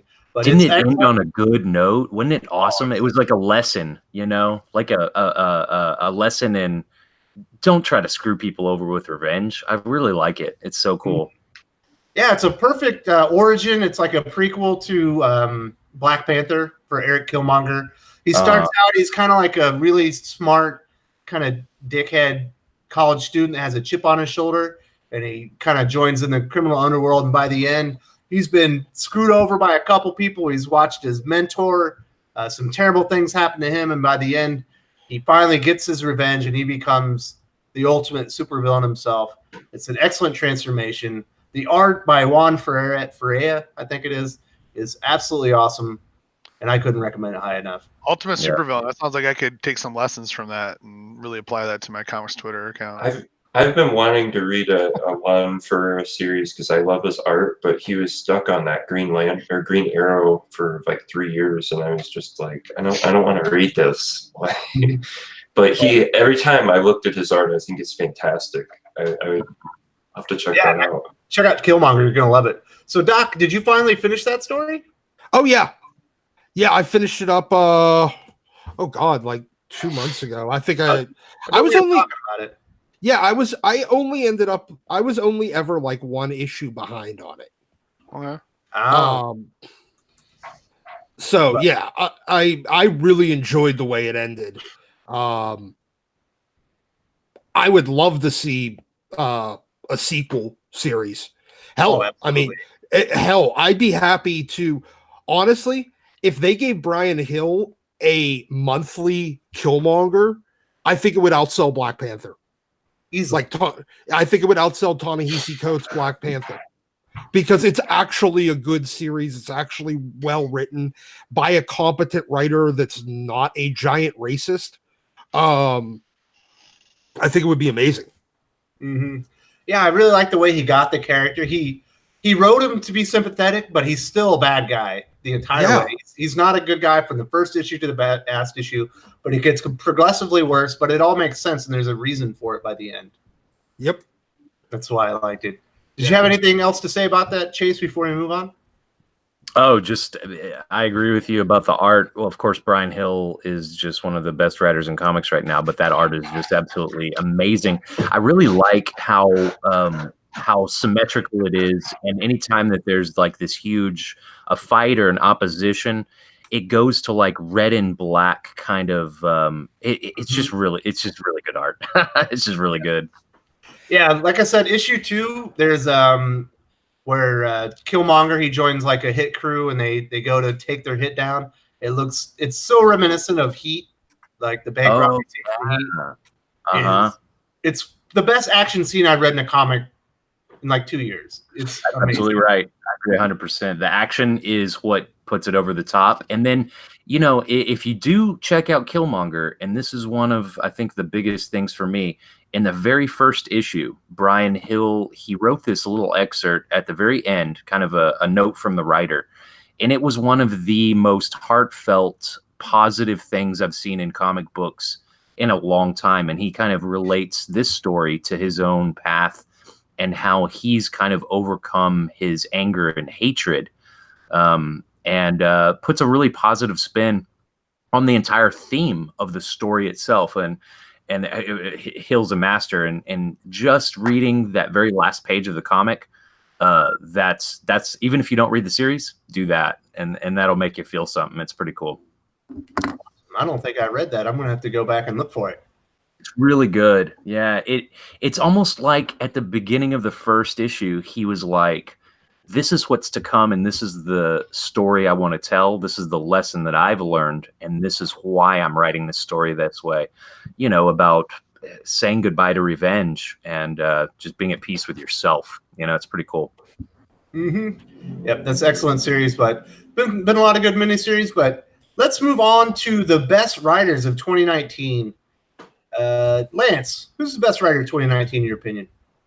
I have to go old school here. Alan Moore just wrapped up Cinema Purgatorio, and even though it was only an eight-page section of a comic, when that baby gets collected, you got to check that out. I mean, every issue is a standalone satire history lesson on the sleaziness and the dark side of Hollywood and each different era. And it's so terrific. It's so bitingly humor. It's just full of Alan Moore's vitriol, just his complete disdain for Hollywood. I think some of his actions towards his own films maybe color some of that anger towards Hollywood. So it's all in there, and he's very well thought out and very anytime Alan Moore, with the exception of New League issues, which I don't care about because the series after the first two volumes, I think, goes downhill. But say I read his new League of Extraordinary Gentlemen Tempest book, and it sucks. I don't like what direction that series went in after the second volume. Just terrible. It just became terrible. But like with that exception, Alan Moore, man, he does terrific. And what's the name of that one? Oh, Cinema Purgatorio. But it's probably hard to find and overpriced right now. I think eventually they'll collect all his parts into one volume, and then that will be the way to read it. All right. So check it out. It's on my list now. All right. So is there anything else from Alan Moore? Is that he's just got the one story that's amazing? There's a really good Garth Ennis story in there too, and then the other three are okay. It's an anthology. Oh, okay, I got you. You know what? You were talking about this. Never mind. Yep. Yeah, I remember you talking about this a few weeks ago. So, Pele, who's your pick for the best writer of 2019? I'm gonna really piss Doc off with this one, but I think it's Al Ewing. I know that, Doc's gone, so it doesn't matter. Yeah, okay. I'm gonna pick Al Ewing. It's just Immortal Hulk has really been so good, and I've enjoyed it so much ongoing, and it's just consistent. It's consistently. I mean, there are probably issues in other series that I think are better written than but just ongoing week, just month after month after month. It's consistently the best, in my opinion. So I have a top 10 comic issues of 2019 so far video that'll be out tomorrow. And Immortal Hulk, despite being the best series in comic books today, it doesn't have the #1 spot. It actually is #4. So in my opinion, there are 3 comic books that had at least one issue that were better than Immortal Hulk. But overall, they don't beat it. But yeah, that's kind of the point. That's what I was kind of pointing at there. It's just consistently month after month. It's just really, really high quality, and he's moving the story along well.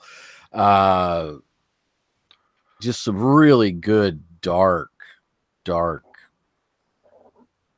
prose in there, and very dark. It always starts out with like a little quote. That's the tone for the book. Mm-hmm. You know, and you get into it, and it kind of just sort of envelops you in this really macabre world, and you know, and I love it. I love it. I absolutely adore the series, and So, I wish that he would. Go ahead. So are you getting excited about Marvel Comics 1000 since he's writing half of it? No. Oh, never mind. I think that I almost think that Immortal Hulk is kind of like lightning in a bottle. It works. It works extremely well.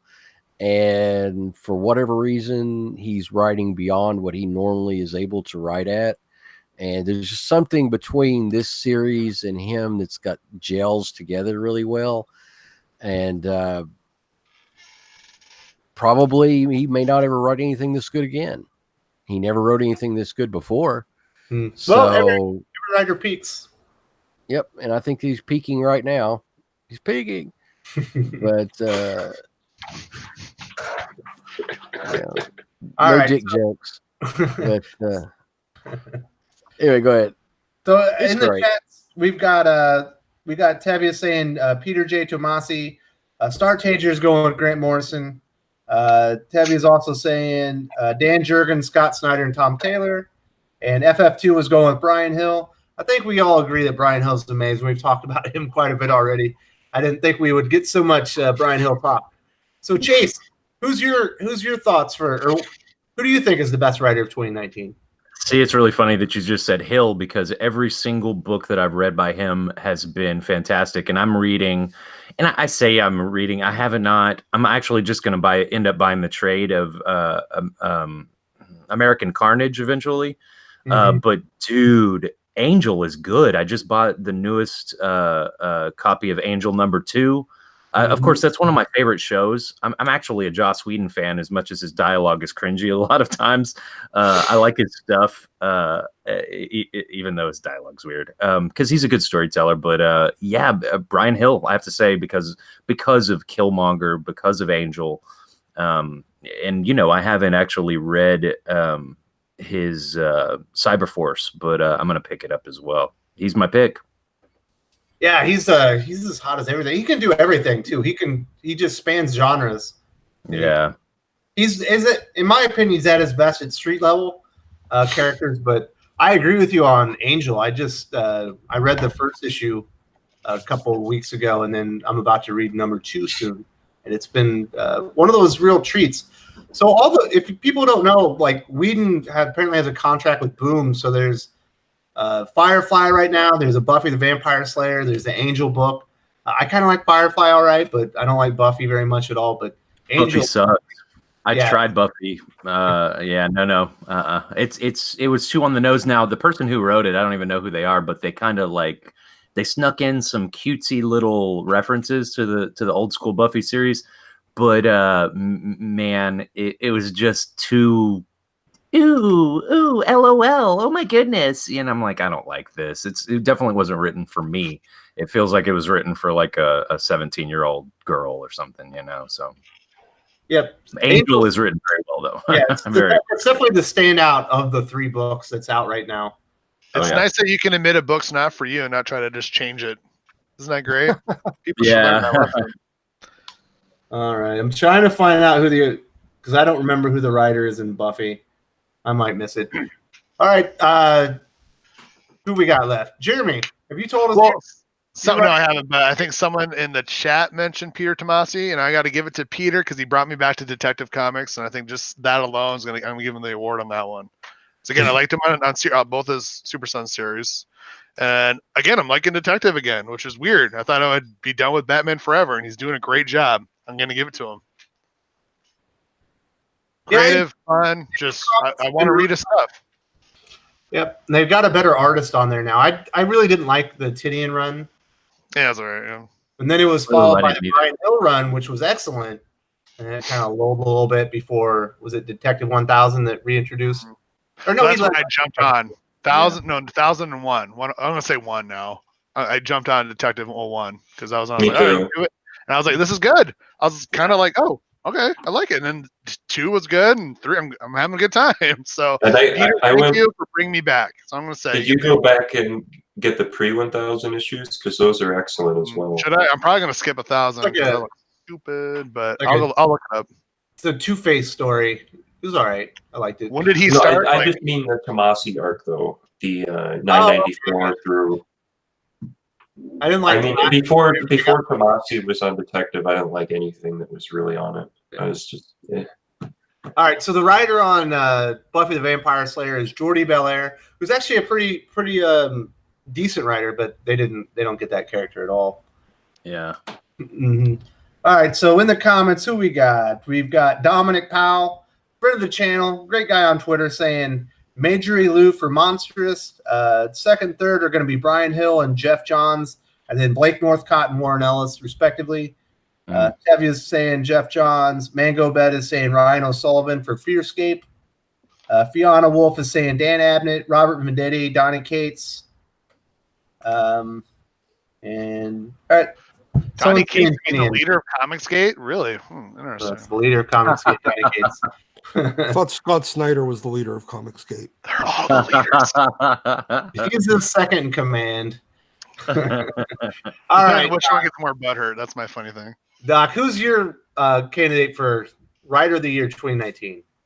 Leah Williams. No. Leah Williams is quite possibly the most incompetent writer I've ever read. How can you say that when Goddess Mode is out there? How dare you? Yeah, Zoe Quinn. No. Leah Williams is worse than Claudia. Zoe Quinn. Is it Cecil Castellucci? No, worse. Leah Williams is worse. All right. Stay away from that person. Who's your real pick? It's kind of a toss-up between. I mean, I hate seeming like I'm just going like slobbing his knob all day, but Brian Hill and Ed Brisson. All right, so Brian Hill was already talked about in pick, so we'll talk about Ed Brisson. So I'll go with Ed Brisson. He's managed to make the only competent book in the entire Age of X-Men event, and honestly, before this, his Cable run with John Malin was excellent. His X-Force that's currently going on is still actually pretty good, even though it's coming to an end. And I mean, he works. I like the Exterminated miniseries that he did. Was going to be my best miniseries until I realized it didn't reach into 2019. It's excellent. Yeah. That was a great miniseries. So Ed Brisson's had, as long as he sticks in the X side of things, and I think he understands the X-Force Cable kind of more militant side of the X-Men. I think he works very well there. So Ed Brisson. I'm really hoping that he has a spot on Jonathan Hickman's X universe. It sounds like he's controlling it. I won't be there, so. Oh, we know you're coming back if it's good. Unless it doesn't have a number 1 on the title. What about X Powers of 10 number 2?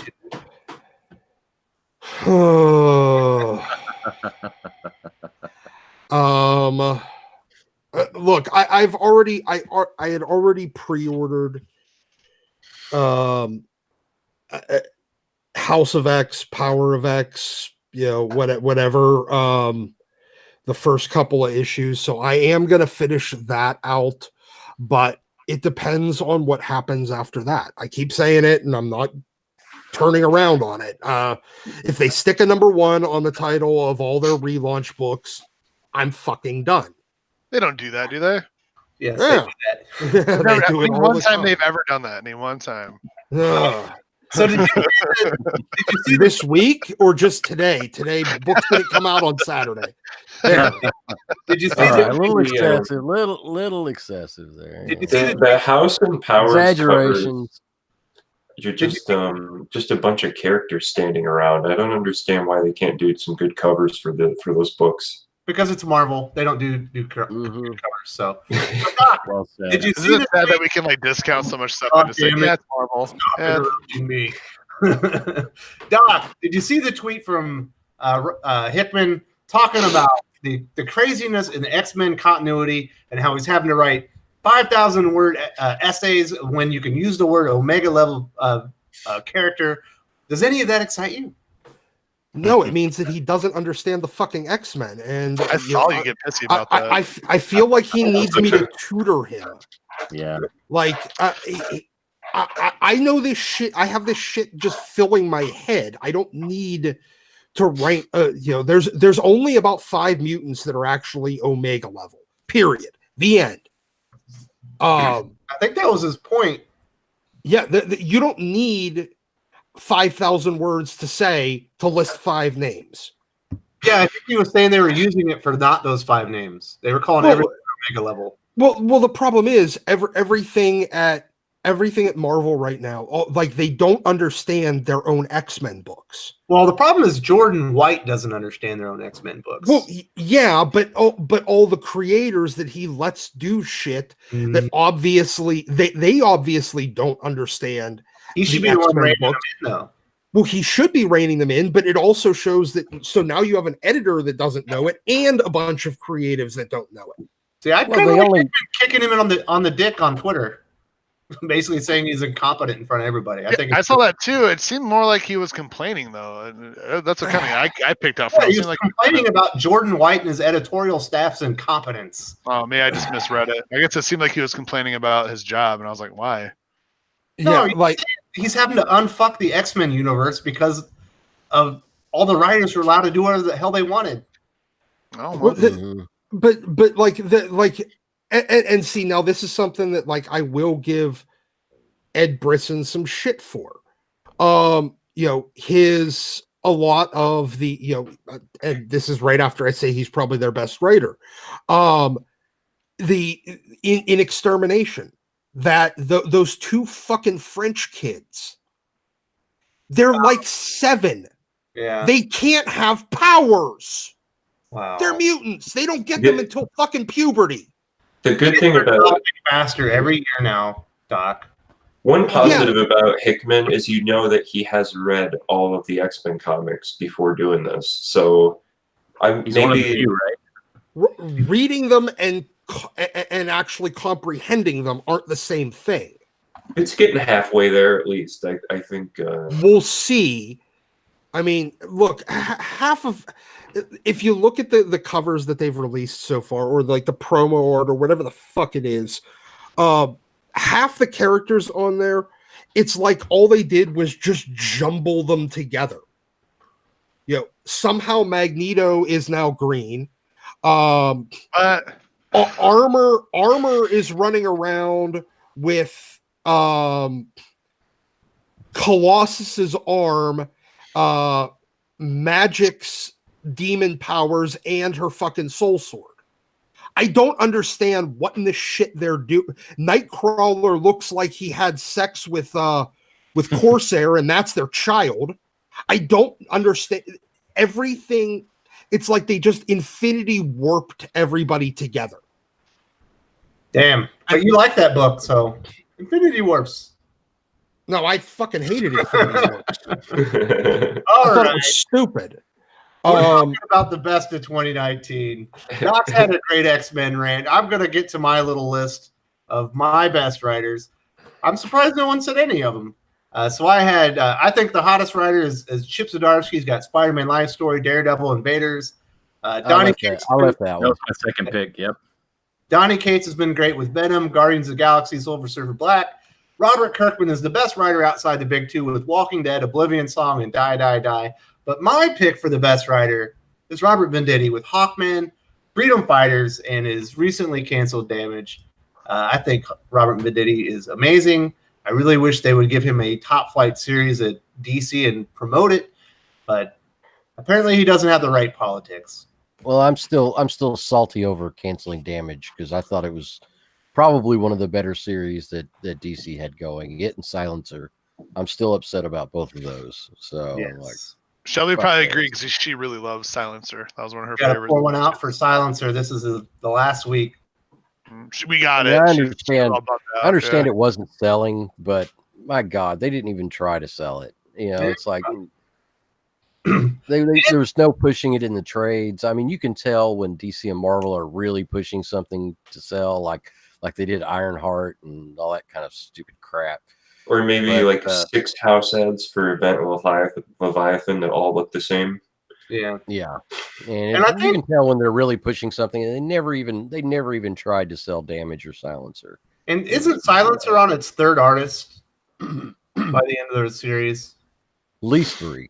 Yeah, it might be even before. So it's Mhm. terrible what they did to that, and it sucks what they did to Damage too, because it's a good book. I really like the work from, I think it's Aaron Lopresti was the artist by the end, Mhm. and it's a great series. It sucks what happened, but Robert Venditti is the man at DC in my opinion. But DC has the better set of writers anyway. I bet Damage would have been running like crazy if Bendis was put on it. Oh, There'd be ads in the book. Oh, that Damage. big 2 double-page ad. Bendis is writing for Damage. Oh, they'd be sucking it off. All right. On that note, let's talk about the best artists of 2019. We all know I've spoken about some of the ones that I think are the best. Pele, who's the best artist of 2019? Oh wow. Okay. I'm gonna have to shoot. Golly. I'm making him choose between his children. I know it's harsh, man. Oh, I'm ready to go on this one. Go ahead. I'll get back. All to right, it. let's Really? hear. I'm gonna pick Sharp because holy fucking shit, has he been knocking it out of the park in Green Lantern and all these books. The art is fantastic. It is the #1 selling point of the reason I even grab this book anymore. His covers, his interiors, his backgrounds, outstanding. It's like the best house ever looked since Ethan's done them. I love it. It's great stuff. Story. Yeah, I agree. That's I'm not in love with the story, but that art is absolutely fantastic. I know, Lance, you recently stopped getting the Green Lantern, but what did you think about the art before you dropped it? Oh, absolutely terrific. And I was trying to hold on just for the art, but the story started to actually make me angry. So as a then die-hard Hal fan, I have to give it to you because it's really starting to peter out. There's like, what the fuck's even what's even it's hard to even kind of keep a grasp on it. But I love that cover in particular. I know it's not the most recent. I just really love that cover. A good what's this guy name? I think it's Jamal. Jamal Campbell doing all the covers for Mighty Morphin. I'm just gonna give a shout out to that too. He's doing a great job. But I'm gonna give it to Liam. He's kicking it. Just because these covers are really neat if you ever see him. Mm-hmm. But Liam's my boy. He's doing a good job in that. He's absolutely on my list. Liam Sharp on the Green Lantern. Lance, do you have some obscure artists, or are you going to go mainstream on this one? I'm going to go with superstar Tomas Giarello, who has done just amazingly. I love his layouts, like retro layouts. He only does 1 arc per series for everything at Valiant. But even though like Harbinger Wars 2 wasn't very good, he has panels that are amazing in it, and like his art, Ninjak was better. Exo. Sometimes the writer just doesn't pull his weight with this guy, but the pages are beautiful, and even that Bloodshot Free Comic Book Day issue, that's worth picking up if you haven't checked it out. Like, man, there's some amazing panels, and he's my guy. I've read everything he's put out since Dark Horse Conan, and I highly recommend that. And he just always knocks it out of the park. Yes, Thomas Giarello is awesome. He almost saved Exo Manowar with Matt Kent, but I guess the editorial staff didn't want him to do anything good with the book before it ended. Very sad. But he makes him look amazing. Pele, do you have any thoughts on Tomas Giarello? Solid. Very, very solid. Really been enjoying his work. But I'm gonna get around to mine. Narrowly, I'm gonna give it to Joe Bennett. Immortal Hulk. Whoa! I'm gonna. Okay, yeah. I think I've heard of this book, Immortal Hulk. Is that new? Everybody's sick of me talking about it, but it's just Well, you got to understand, I am such a huge Bronze Age horror fan. I love the House of Mystery, House of Secrets, those books. You just put me in a room with a whole bunch of those types of those 70s horror comics, and I'm just entertained for days. So, and he really reminds me of bringing it like that. So, I mean, I miss the days of Toth, and then you had the just consistently dark, wonderful, beautiful pencils, and it does it. Bennett does it, and so he's a veteran horror artist, and he does all these good things with his panels. He like angles them really weird, and so you're always getting these different perspectives in it, and it really builds tension amazingly. It makes you keep turning the page. You're like, oh my god, what am I going to see next? Yeah, you definitely don't get that 9-panel crap, 9 blah blah blah blah blah. Okay, that's comic book page. You definitely don't get that with Bennett, and it's just beautiful. It's great stuff. Every issue writing a book with 9 panels, that'd be ridiculous, right? So every issue of Immortal Hulk has just an amazing, at least one splash page of Immortal Hulk just looking completely sick and grotesque, and it's fantastic. Coloring is beautiful gore, beautiful gore. Ooh, that's why that tickles me a little. Which I like that. You dig it the most. All right, I love icky, gross stuff. So in the chats, we got another person. We got Star Tager talking about Liam Sharp, and as well as Art Germ for covers. Aggressively relaxing. Talking about Dan Slott. He's not an artist. Those aren't artists. For FF2, he's not an artist. And Dexter Soy. Dexter Soy is the most underrated artist in the business, in my opinion. His work on Batman and The Outsiders right now with Brian Hill is right up there with with the best in the industry. His action scenes flow better than anyone's, in my opinion. They're just the easiest to follow. Sartasia is also talking about Mike Miller's Lone Star. We got another person talking about Marco Cicchetto, and Mango Bet's talking about Sumit Kumar, who is the illustrator for is he the one on These Savage Shorts? I think he is, but I might be wrong. But also another very good artist. Doc, have you told us who your favorite artist is? I'm a little torn, but I think I'm gonna have to go with for that's actually doing interiors. Mm-hmm. It's a huge toss-up between Brett Booth and Joe Benitez. All right, so what's Brett Booth got coming out in 2019 that's amazing? Bloodshot. Yeah. And the Flash Forward Flash series. Okay. Because he's actually doing a Wally series. Now, but Joe Benitez, I mean, like, I'm not a huge fan of Lady Mechanica, but it's, his art is still fucking amazing. So yeah, I'm gonna have to go with for the big two, Brett Booth, and for more indie creator-owned stuff, Joe Benitez. Nice. So, is there anything you would suggest for people to check out Joe Benitez besides Lady Mechanica? Actually, I think he finished off the first volume of Soulfire after Michael Turner passed away. So I mean, he was good enough to literally finish Michael Turner's work. And he also did he was with Top Cow, and I can't remember if he was on Darkness or Witchblade. I don't remember which one, but yeah, that's the one that's a really good cosplay outfit, right? Yeah, Witchblade's and the one that they made the TNT series on in the early 2000s. I don't remember that. It was not very good. There's anime. I think the TNT series got like 3 seasons though. The anime is like not in tune with the comic though, so don't really. If you're a fan of the comic, don't watch the anime. If you're a fan of the anime, don't read the comic. Is it more porny? It's not that. It's that they went their own direction. It's like loosely based on what you played. Okay. Yeah. You're not going to get the same experience, if is what I'm telling you. Yeah. But all right. So in the chats, we have Dominic Powell saying Jorge Menez for Justice League, and another shout out to Dexter Soy on Batman and the Outsiders. Another person talking about Jorge Menez, and Dominic Powell saying Joe Benitez was on The Darkness and the Magdalena for Top Cow. There you go. So Chase, who's your pick for the top artist of 2019?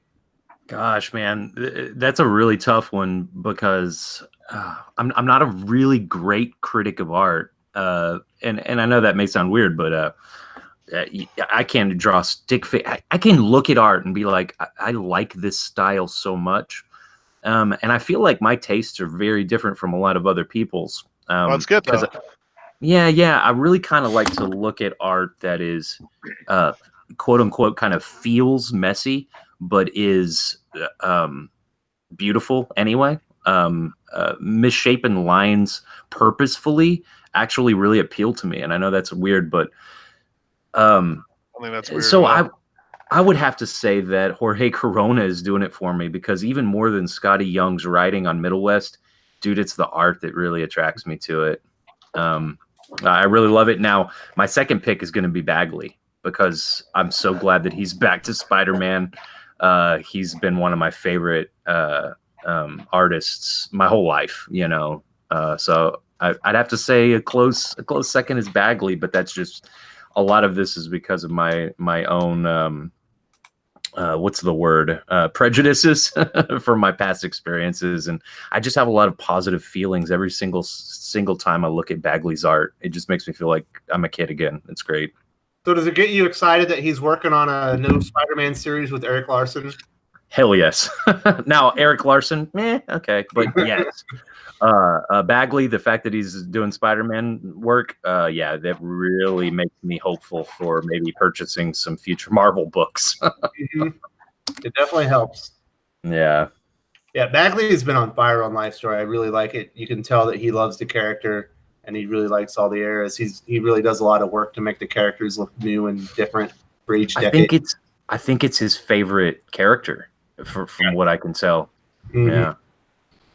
All right, so we hit a couple of mine. Liam Sharp is in there. I've heard Gary Franks mentioned in the chats as well. I've already mentioned Lee Bermejo from Batman Damned. I think that book is fantastically illustrated. But my personal favorite artist for 2019 is Stephanie Hans from Die. I know Startagier thinks that I'm crazy, but I absolutely love the visuals. I love the creature designs. I love the character designs for the book. I love the setting. And I just think it's beautiful to look at. So there we go. And we've already talked about Die enough. So next, best comic issue of 2019. Pele, where are you going for best comic issue? I kind of missed this one. I kind of missed this category on your list. Spider-Man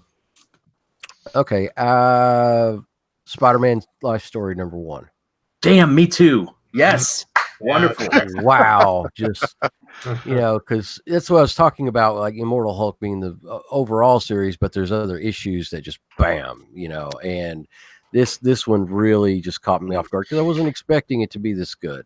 And I think that's one of the things, my expectations were really low and it just knocked it out of the park. It's amazing. It is just really, really captured the feel of the 60s. It really encapsulated a lot of that time period in with it, and it's just so well written, and it's fantastic. It's just a fantastic book, great series, and I probably enjoyed it.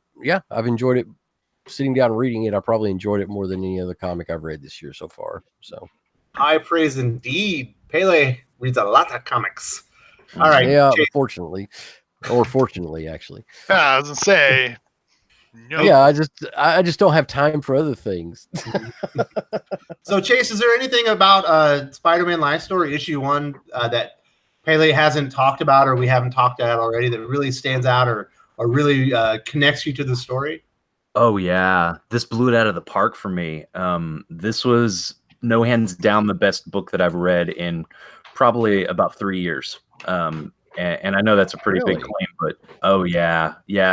And the reason why is again, I love Bagley, but it was the way that Zdarsky approached his depiction of the Vietnam War. And I know that's it's not much of a divisive topic to really talk about as far as politics go these days, because there's so many people, of course, that were opposed to Vietnam. And it's something that people actually talk about openly and don't fight about when they talk about it, where modern politics, people are just down each other's throat, want to slice each other open.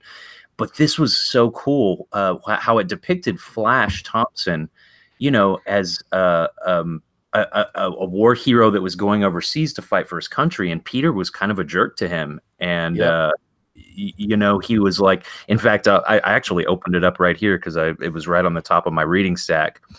And Peter Parker's like, oh, what? Please, yeah, I'm super jealous of you voluntarily flying halfway around the world to live the high school bully's dream. And then, saying that to a military man is awful, and then Flash Thompson's like, what's that supposed to mean? And they get in a little fight, but then they kind of make up and they're like, look, we have different opinions about the war, but we can voice them and have a conversation about it. And that blew me away. Just totally, that someone could write a comic book about political ideology, but show both sides of the conversation. It really made me happy for the current state that we're in comics. It almost felt like Zdarsky was trying to kind of show both sides of an issue, where no one will do that in mainstream comics. They'll tell you how to think about politics. They won't. Well, one of the problems I see, though, is SJWs aren't going to be reading it. They're not reading. Of course, they don't even read their own comics. Right. They're definitely not reading, Spider-Man Life Story. That's what's unfortunate. I wish and I really do wish that everybody on all sides would read books like this, and then perhaps we could have a conversation. But it takes two sides to have a conversation, and one side wants to talk, and the other side just wants to shout. So, well, I agree. Can't really. Yeah. Now, just to change the subject a little bit, I'm gonna jump to my pick, and I'm cheating. I am going with Uncanny X-Men 268 3D version.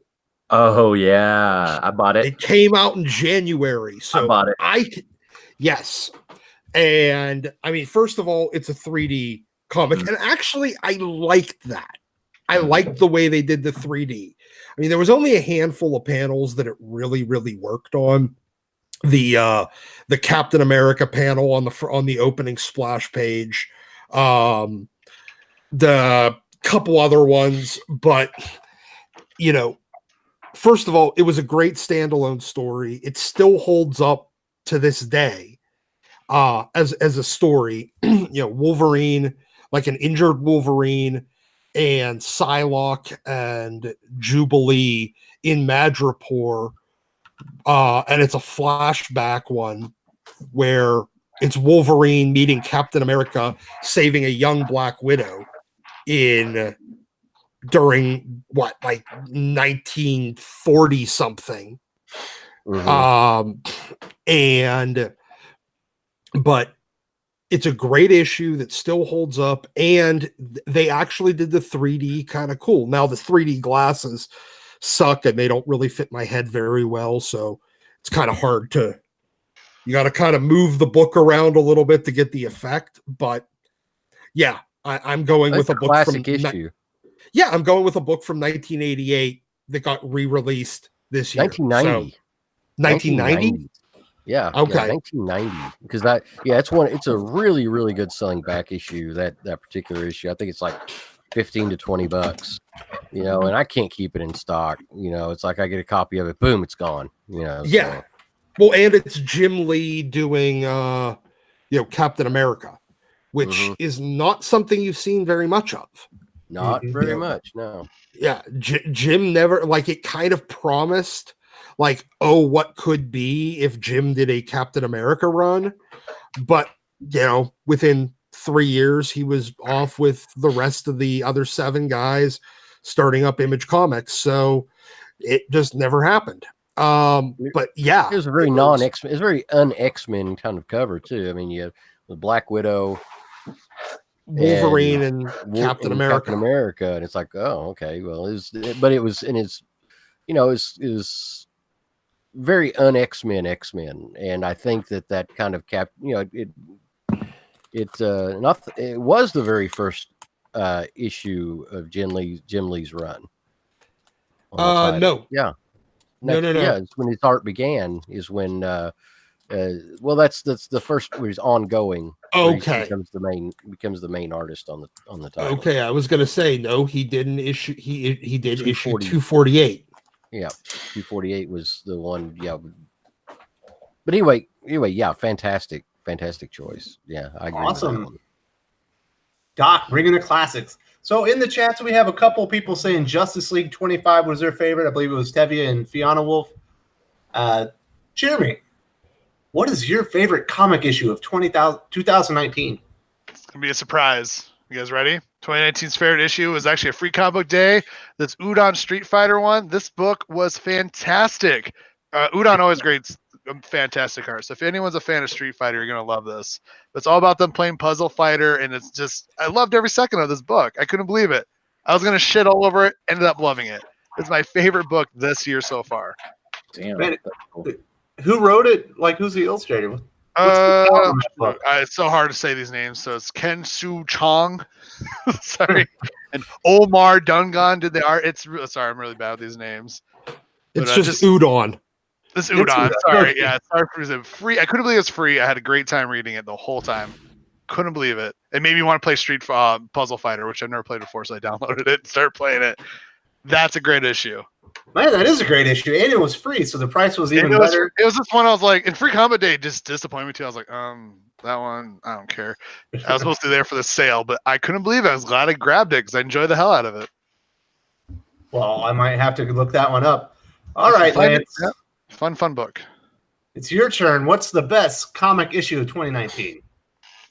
I'm gonna have to go with Doomsday Clock 10. In that issue, Dr. Manhattan does his. You remember the issue in Watchmen when he goes through time and explains his origin? Mm-hmm. They do that, and he's explaining how he ruined the DC universe, and it's amazing because he's just like Alan Scott on a train. The train wrecks. He grabs a lantern. He becomes Green Lantern. I move the lantern away. Alan Scott dies. There is no Justice Society. And it just keeps going and going. And he's just like, and then he's like, I'm in the future. And it cuts to like Superman, like just like getting ready to punch him or something. It's just like, what is going to happen in the next 2 issues? I can't wait to read this. Like this conflict between Manhattan and Superman is building up to be just like an all-time comic book battle. I think this is going to be absolutely terrific. And the more I keep telling people, don't look at Doomsday Clock as a sequel to Watchmen. It is a DC Comics universe event with the Watchmen in it. Like, if you look at it that way and you don't get all butthurt about Alan Moore's creations being used or written again, which honestly, who cares? I don't think anybody should really care about another Watchmen series in 30 years after the Watchmen came out. Like, you can still read that book in its pure state. You know, you don't need to worry about that. But yeah, Doomsday Clock 10, absolutely 10 out of 10 masterpiece. Yep. So also in the chats, we've got FF2 saying his favorite comic book of 2019 is Amazing Spider-Man 25 from Nick Spencer and Batman Last Night on Earth from Greg Capullo and Scott Snyder. Both excellent books. So I actually have it should be out tomorrow. It's my top 10 comic issues of 2019. A couple people have already mentioned comics that are in the honorable mentions. We've had another comic that's on the list. I don't want to go over my number one and give it away, but I'm going to grab one of my comic issues from the list, and I believe it's my number 3 comic.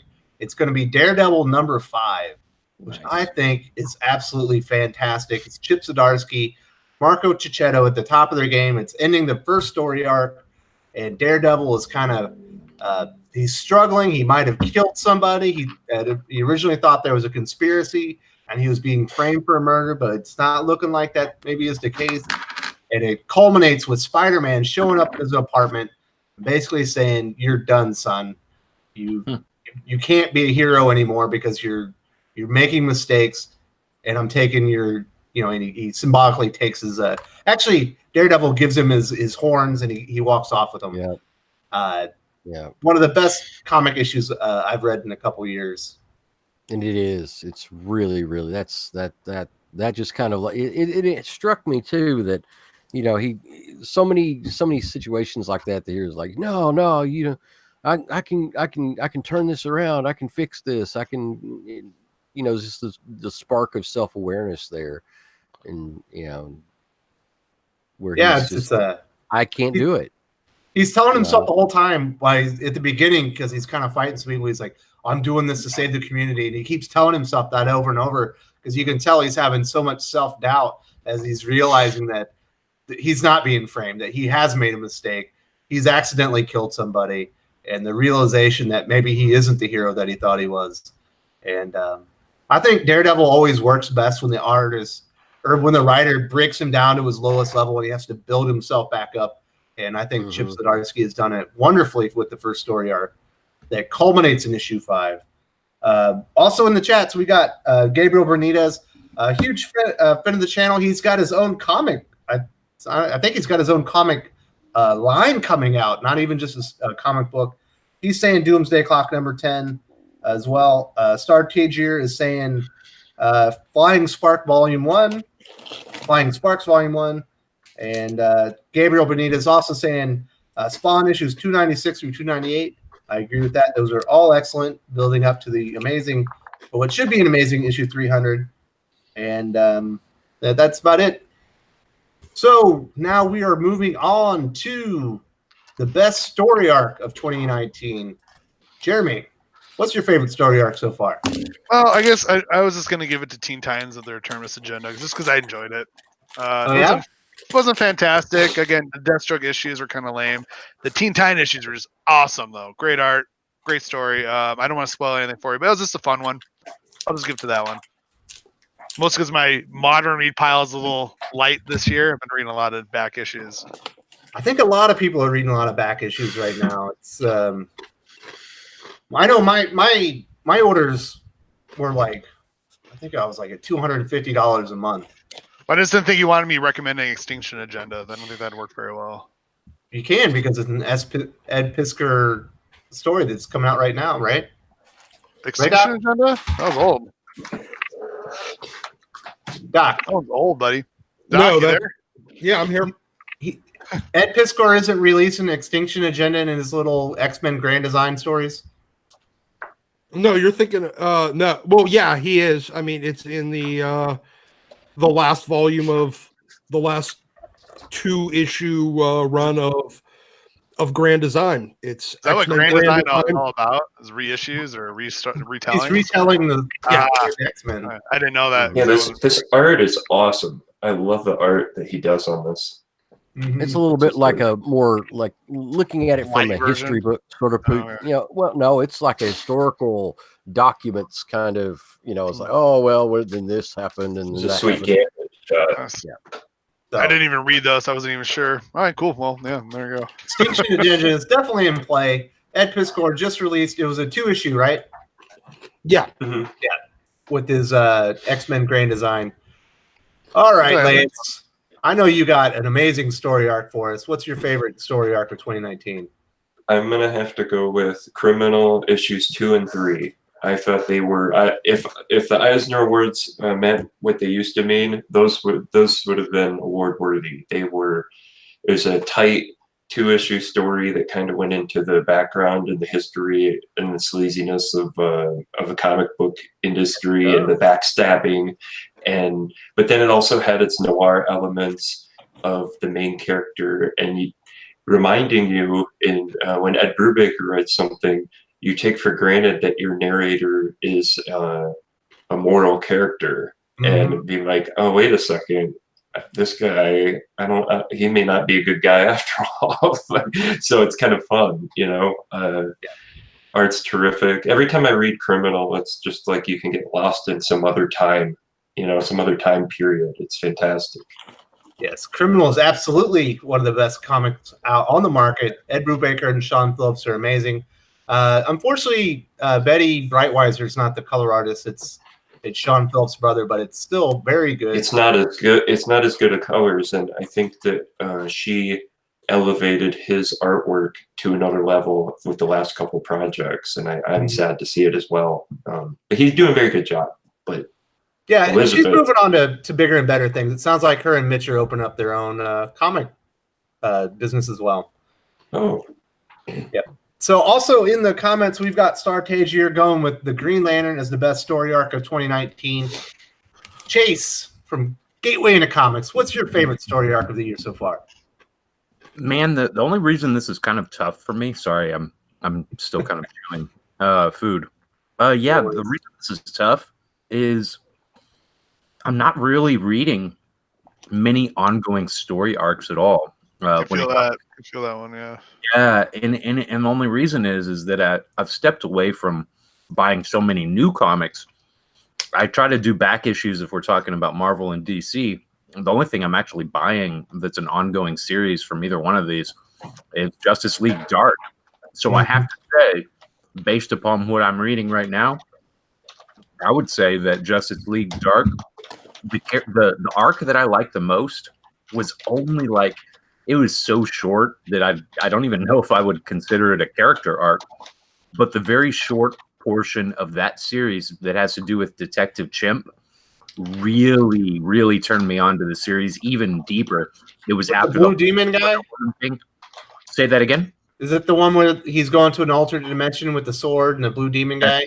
Yes. Yeah. And the reason I liked it so much was it kind of echoes. See, Detective Chimp, he had that responsibility passed down to him to be the protector of Mira, he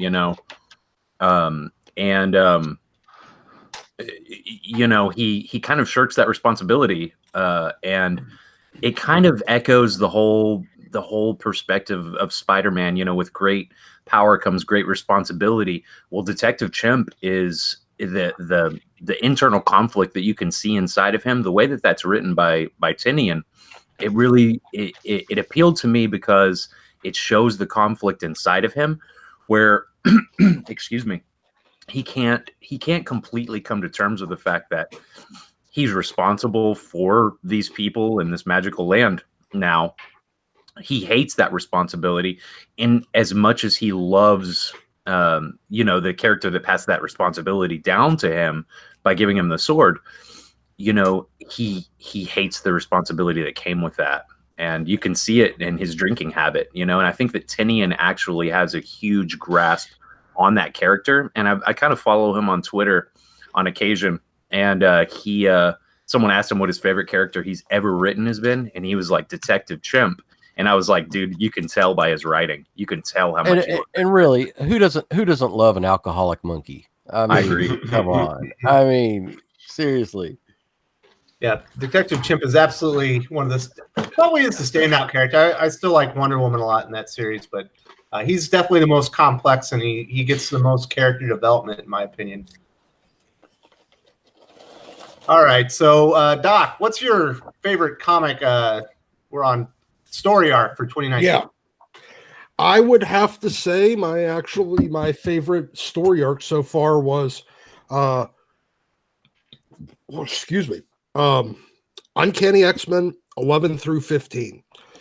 And because it kind of put the X-Men back in order after the last few years. We've had a lot of a lot of creators that don't really know what the hell they're doing with the X-Men. Way too many Z-list X-Men getting the center stage while they shove the ones that anybody gives a shit about over X-Men to the Red. fringes. Yeah. Ugh. And as much as I hated the first 10 issues of Uncanny X-Men, it did clean the slate with shoving all of these other characters over into this pocket universe. Yes, we lost a few that we actually like, but all of the D-list, Z-list ones that they keep shoving in there over the last few years also got eliminated. So you're down to, you're back to this kind of almost outlaw X-Men team, but they're not really, because they're still working with Captain America. And that I don't like that.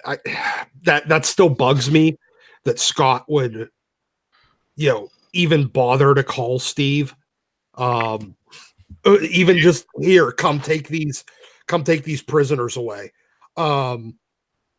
But seeing that Wolverine and Cyclops, rivalry, not really liking each other thing, plus the small group of X-Men. Now, there was some parts of it that I'm like, why aren't you just in the basement of the, in the underground tunnels below the old mansion? Because that shit's still there. Why are you hanging out in the back of a bar? Mm-hmm. But for the most part, it did it cleared the table and started setting something up for the future. Even though now we know that it's fucking useless because Hickman's gonna do whatever the hell he's gonna do. I know. I was just saying, like, you're the one that made me kind of excited to maybe get back into X-Men because you were talking about all this great stuff a few months back, and now I know. Yeah, I regretted it almost immediately. Yeah. You were getting me hyped though. I was like, all this good stuff you're talking about X-Men. I was like, oh, all right, good. I like these guys. We're getting back, and then bam. Yeah. Yeah, it's definitely a kick in the nuts as someone who's definitely getting into the Uncanny X-Men series again. Like, I'm not a big Marvel fan, but like, I love the X-Men. I've always been a special place in my heart, and yeah, it's crazy. X-Men should like be the third most biggest franchise in all of comic books behind Batman and Spider-Man, and they got some of the most movies out. I mean, Jesus, how many X-Men movies are there? They just, I don't know. They don't feel special. Some of those are just such stinkers. Some of those movies are such stinkers. Though. Can I just put a little asterisk on there? They're all stinkers. They all suck. Whatever, Jeremy. Oh, United. I still think X-Men United is one of the top 5 best comic movies of all time. Some of them. Great news about Dark Phoenix. I heard it sucked, so I'm happy. Yeah. All right, let's get back to the best story arcs. Pele, what's your pick for best story arcs? Surprise, surprise! Immortal Hulk 1 through 13. Just get those, starting with the whole Dr. Fry thing, and then you build up into the darker aspects of what makes the Hulk, and you find out that he's been this way all along, and we just didn't know it. And you start pulling in elements from the 80s. Remember the 80s? Remember the Hulk back then? And you had some McFarlane covers, and they were starting to explore some of the basic aspects of the Hulk and what makes him the way he is and the personality the way it is, and then you start, and all this starts to tie up all those storylines from 30 years ago. All this starts coming together, and you start getting a wrap up of who the Hulk is, what his basis for creation is all about, and you find out the true origin of the Hulk himself, and it's just so amazingly well written and ties up well with other series too from that time, and explains, and goes back and explains and brings together all those loose ends. It's just, and then you also get the great macabre and the beautiful artwork, and it's fantastic. Sit down. The trades are out. Get I think it's the first 2 trade paperbacks. The Immortal Hulk 1 or Immortal Hulk 2 trade papers. If you can't get the floppies, because I understand that the floppies are expensive on this title right now. They're re-releasing issues 1 through 8. No, they did, but they went up in value. So it's like, oh, okay, well, they come out and they fly through the roof. They're reprinting director's cuts. I think it's coming out next month. So yeah, that's a good opportunity there. Or you can just buy the old back issue floppies, because they're not going to be bad investments going into the future. It's at that time, Immortal Hulk was woefully underprinted, and considering the fan base now, and that's the reason why they've gone up in value, and it's not going to be changing anytime in the future. So all those are going to have really high demand, and might as well go ahead and get a really nice condition copies now and put them back. And because we're going to be looking into the future, this is going to be these are going to be this particular series for the late teens is going to be one of those that you're going to say, oh, I wish I could have bought that when it was issue 2. I wish I could have bought that at $100.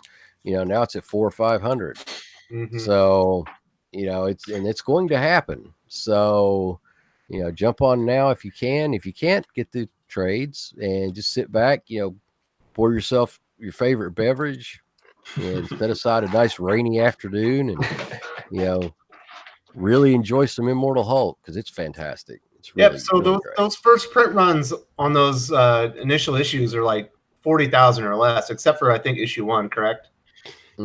Yeah, issue 1 I think was 65. Issue 2 was right at 42,000, 43,000. And the demand was insane. So issue 2, I think we got a 9.8 graded issue 2 in. We sent several of them off to be graded, and it came back, and we sold it for $260. So it's like, whoa, very nice. All right, so my 4 story arcs, we haven't covered any. Well, we sort of covered all of them, but we never covered it in this section.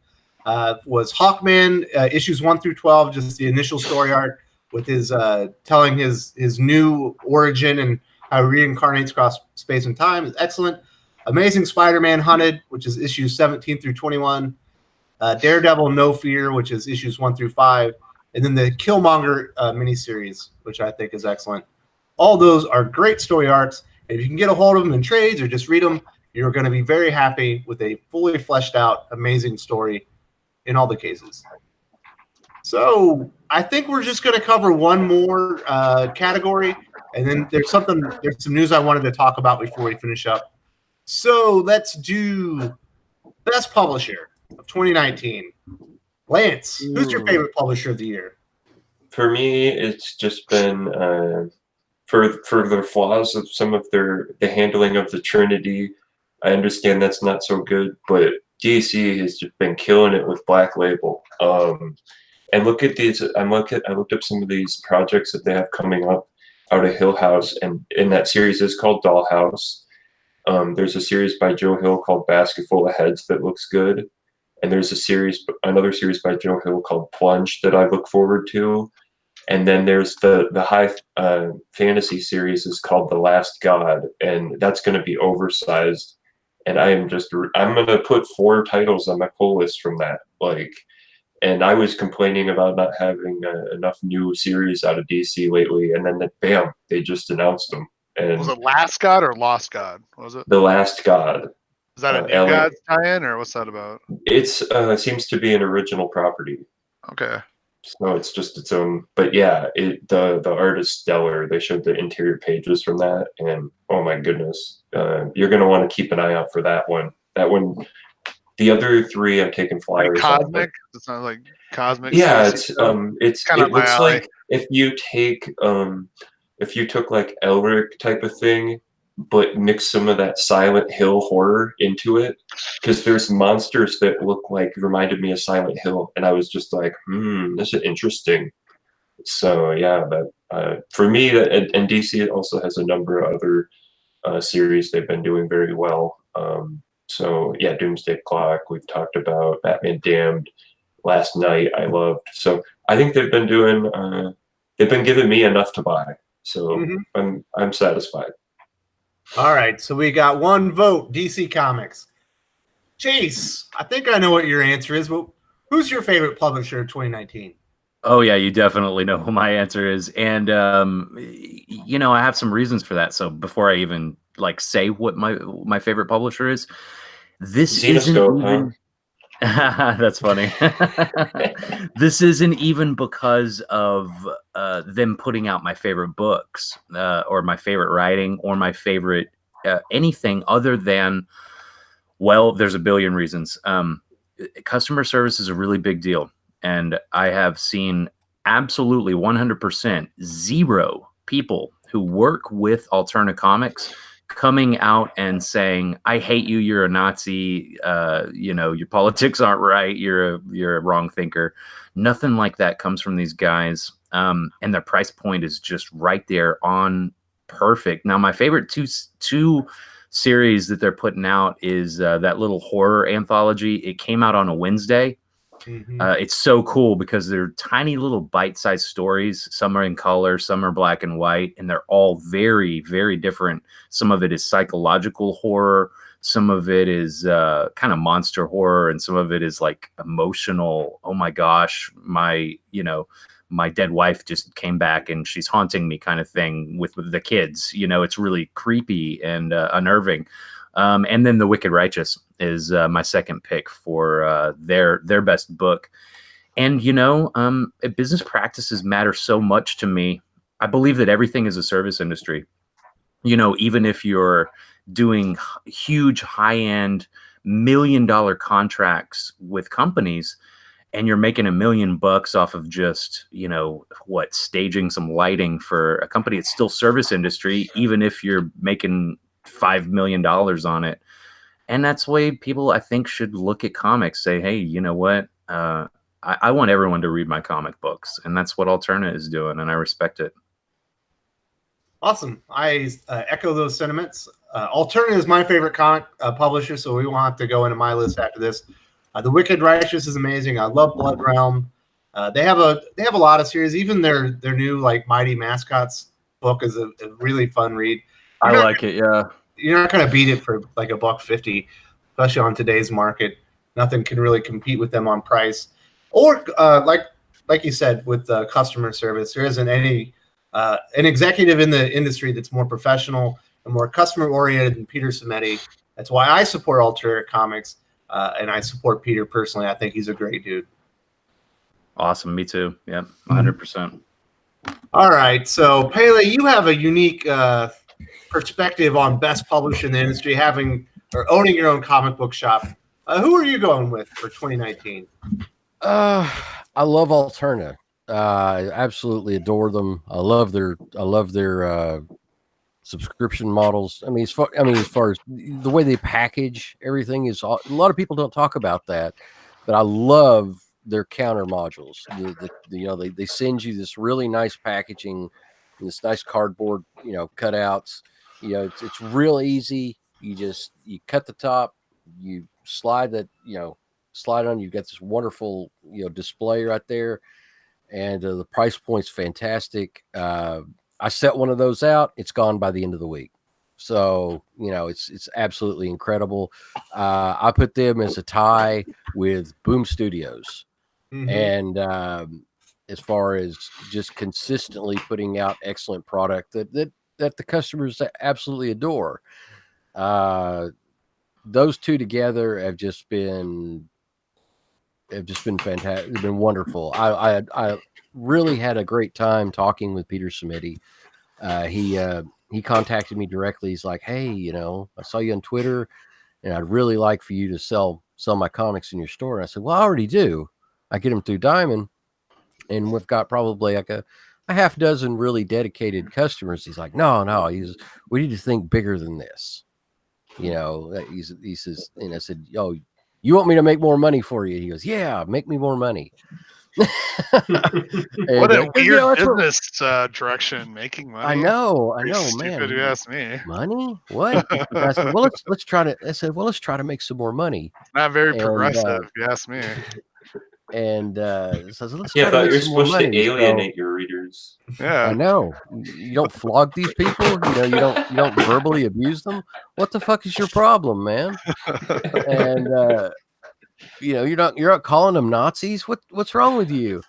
And but he, and so we did. And he's like, he says, we've got these really nice display boxes. Let's get this going. And so I get the displays in. They're fantastic. Really great assortment in the displays. And like I said, put one out on a Wednesday. It came out on a Wednesday. But put the display box out on a Wednesday, and it's gone by the following Wednesday. And that's all you can ask for. Yeah, and Boom Studios, going back to Boom though, they're fantastic too. They're consistent quality and on time shipping. They're great. I've never had any problems with them. If they say they're going to come out with this issue on this week, it's out, and the quality is great. So those two tie, in my opinion, they tie for best publisher of the year. I cannot award Marvel or DC any kind of award unless it's a no prize award, because Marvel, I think, is cleaning things up some. They are finally showing some of the SJWs the door, but DC is falling into the same trap that they were, and they're like awarding series to degenerate idiots. Somebody's banging in the background. Doesn't disagree. Somebody disagrees with me. I was gonna say Shelby went to work. I'm fine. Doc's upset. It's fine. Doc's mad. Somebody's throwing shit. But no, DC's falling into the same trap Marvel was in and still is in a bit. And they're awarding series to idiots. Like, well, I'm going to destroy Vertigo, and you're going to give me my own title. Fuck that. What is wrong with these people? All right, show me the door. Get them out. Well, we all agree with that one. So we got three people with alternate number one. We got a DC and we got a tie with Boom. In the comments, Gabriel Benitez is for publishing. He's going with Aspen. Aspen is also a great indie comic publisher. Starcade is going with Xenoscope. Fiona Wolf is going with Alterna. Aggressively Relaxing says Marvel under CB has been incredible. Debatable. Dominic Powell seems to love everybody. Mango Bed is with Alterna. Starcager also supports Alterna. Gabriel Benitez said Aspen. I think I already got that one. All right. I think I got almost everybody. So, quick, Jeremy, who's your publisher of the year? I mean, from the books I'm buying and the characters I love the most and just where my money is going, I have to probably just give it to DC, because even though I'm really not happy with some of the things they're doing, I'm not happy about Batman, I'm not happy about just King in general. And I guess, I don't know, I have to still get DC because I'm still putting my cash into their books. And I'm still trying to buy their good stuff. I'm trying to get that, hey, this is where I want the sales to be going at. But what Paley mentioned, Boom, yeah, I am buying a lot of Mighty Morphin. They are doing pretty good on that stuff. And their books are moving too. Not the best interior art, but the stories are still fun, and it's a good price. Yep. So I'd have to probably go with DC with honorable mention of Boom. Just all right. Just a little extra. Yeah. So Doc, you're the last man up. Who's your publisher of the year? Whatever time machine will bring back 1993. Honestly, I'd have to say Alterna.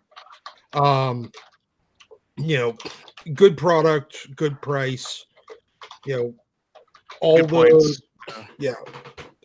That's what it comes down to. I mean, I might not like everything that they produce, but it's supposed to be a kind of smorgasbord of different types of books, not just all a shared universe kind of thing. I mean, you're trying to compare apples and oranges if you're comparing them to shared universe superhero stuff or whatever. But yeah, I'd have to say Alterna, and Marvel's slowly ticking up, but I'm done with new books, so I don't really give a shit. All right, so the best part about Alterna is even if you find a title that you don't love or maybe it wasn't to your taste, you never feel ripped off because it was $1.50 and Marvel rips you off for $5 every issue #1. All right, so we've wrapped up the best of 2019. We had a couple of other categories we weren't able to get to, but I think we've covered a lot of great series out there. There's one thing I wanted to talk about before we did our weekly comic recommendations. Did we all see the Cena Grace interview? Yes. Yeah. Phil, All right. Cringe. All right, what Iceman drama went down? Chase, you want to tell the audience what the Cena Grace interview is all about and what your thoughts are on it? Oh, hell yeah. Okay, so this guy, if people haven't been watching the debacle that happened with Iceman, the problem isn't that they made Iceman gay, in my opinion. The problem is that they hired an incompetent writer twice on 2 different runs for the same garbage. And he really is not a good writer. And so he came out just like Chelsea Kane, the weirdo that wrote Maneaters. So he came out and he was like, he basically did the same thing, throwing Marvel under the bus and saying how horrible Marvel treated him when they treated him with the utmost respect, gave him a huge X-Men title that he didn't deserve, not based on merit, but simply because of his sexual identification. And he just ripped them a new asshole for no reason. They didn't deserve that. They deserve a lot of other criticism, but they did him a huge favor hiring him twice, as a very inexperienced writer that honestly he went full on psycho ex-girlfriend on that article. I mean, it was so fun to read. How dare you give me a break in this business? How dare you let me get my foot in the door? They also let him write an X-Men special series. Well, not a series, but a special one-shot. So they gave him all the opportunities in the world. Yep. I've never seen anybody burn their bridge so fast as he did. Yeah. I mean, that son of a bitch is never going to be able to write for Marvel again.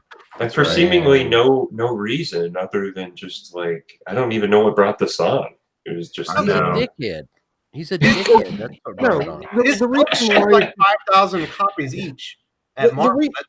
The reason why he did this is simply because they weren't offering him any more work. Mm-hmm. And he's one of those people that, he basically used guilt and, Twitter blackmail to get work in the, to not get fired in the first place. And when they finally just called his bluff and stopped giving him work, he decided to just burn everything to the ground because that's what these weirdos do. Yeah, I agree. I mean, that's exactly what happened. I think it'd be really easy to write an Iceman book. I think he has some cool powers. Bobby's a cool character.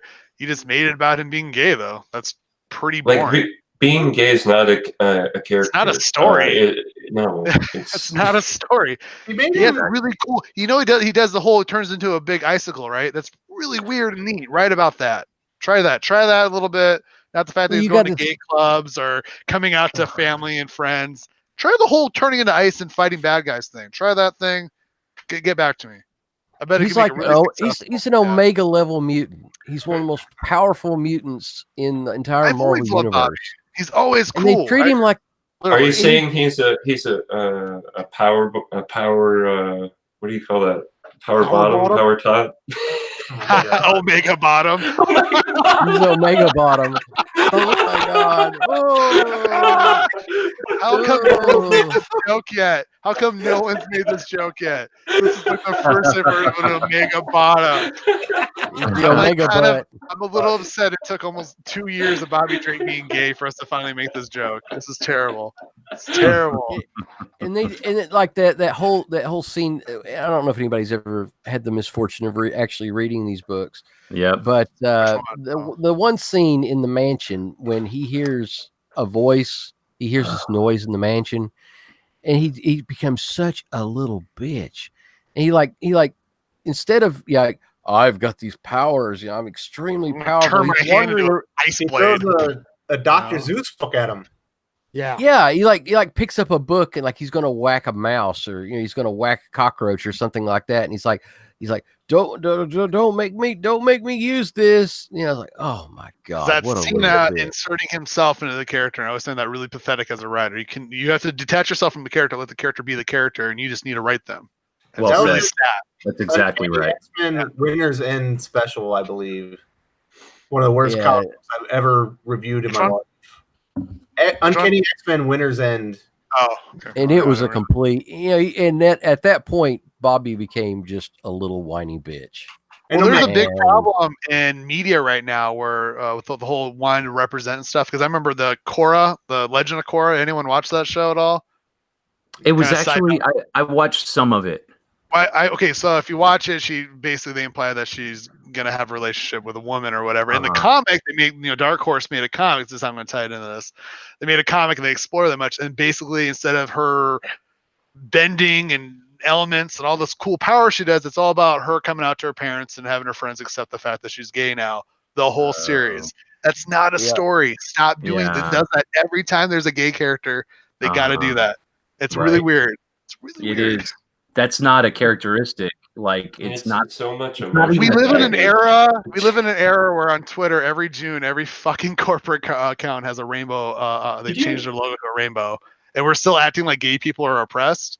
They're pretty much accepted. We're good. We're cool. Can we have a story now? Can we move on? And that's also that issue is like so full of emotional baggage. It'd be similar to like a Spider-Man comic where every issue a relative passes away. Like it's just like I really don't want to get into this. Yeah, I feel like if we had a Spider-Man book today where they're picking on nerds, because like no one picks on nerds. Everyone's a nerd now. Like comics are popular, comic movies are super popular, video games are some of the most mainstream thing to date. So to pick on nerds in a Spider-Man book today would be like, this doesn't make sense. This is stupid.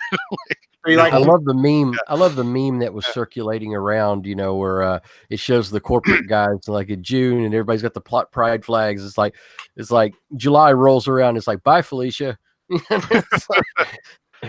Bye, Felicia. Throwing the flag out the window. But to bring back to Bobby, you could make a solo Bobby book. I could probably write a solo. Fucking Doc here could write a solo Bobby book where it's just a fun, cool story, and he has a boyfriend. Cool, whatever. Yeah, why does somebody being gay have to make them a pussy? No, he's still like. Right. He's still the interesting part of that arc would have been having a normal comic, and then at the end of the issue, he goes into like the manhole or whatever type of bar. What do they call that? The Blue Oyster manhole. Manhole. Dude, so it's funny what you just said. It's though. Like, I think Bobby might be up to some extracurriculars here, but like you don't make the whole thing about it. Like, what are you gonna say, Chase? My thing about about why does it have to make someone a pansy if they're gay?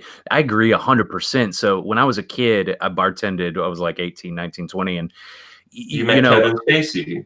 That's funny. No, the guy that taught me to bartend, he was a gay dude, but he was a cowboy. Who, this dude used, I kid you not, this dude used like skill saws with lasers on him, talked like a tough guy, called people the FA word. He's like, oh, those guys are, so he would use that word to call people pansies, but he was just, only did dudes. So, just whatever. But then I'm in Texas. Yeah. Exactly. And in Texas, everyone's macho except for, if you go downtown. Some of the inner cities, but right? I don't know.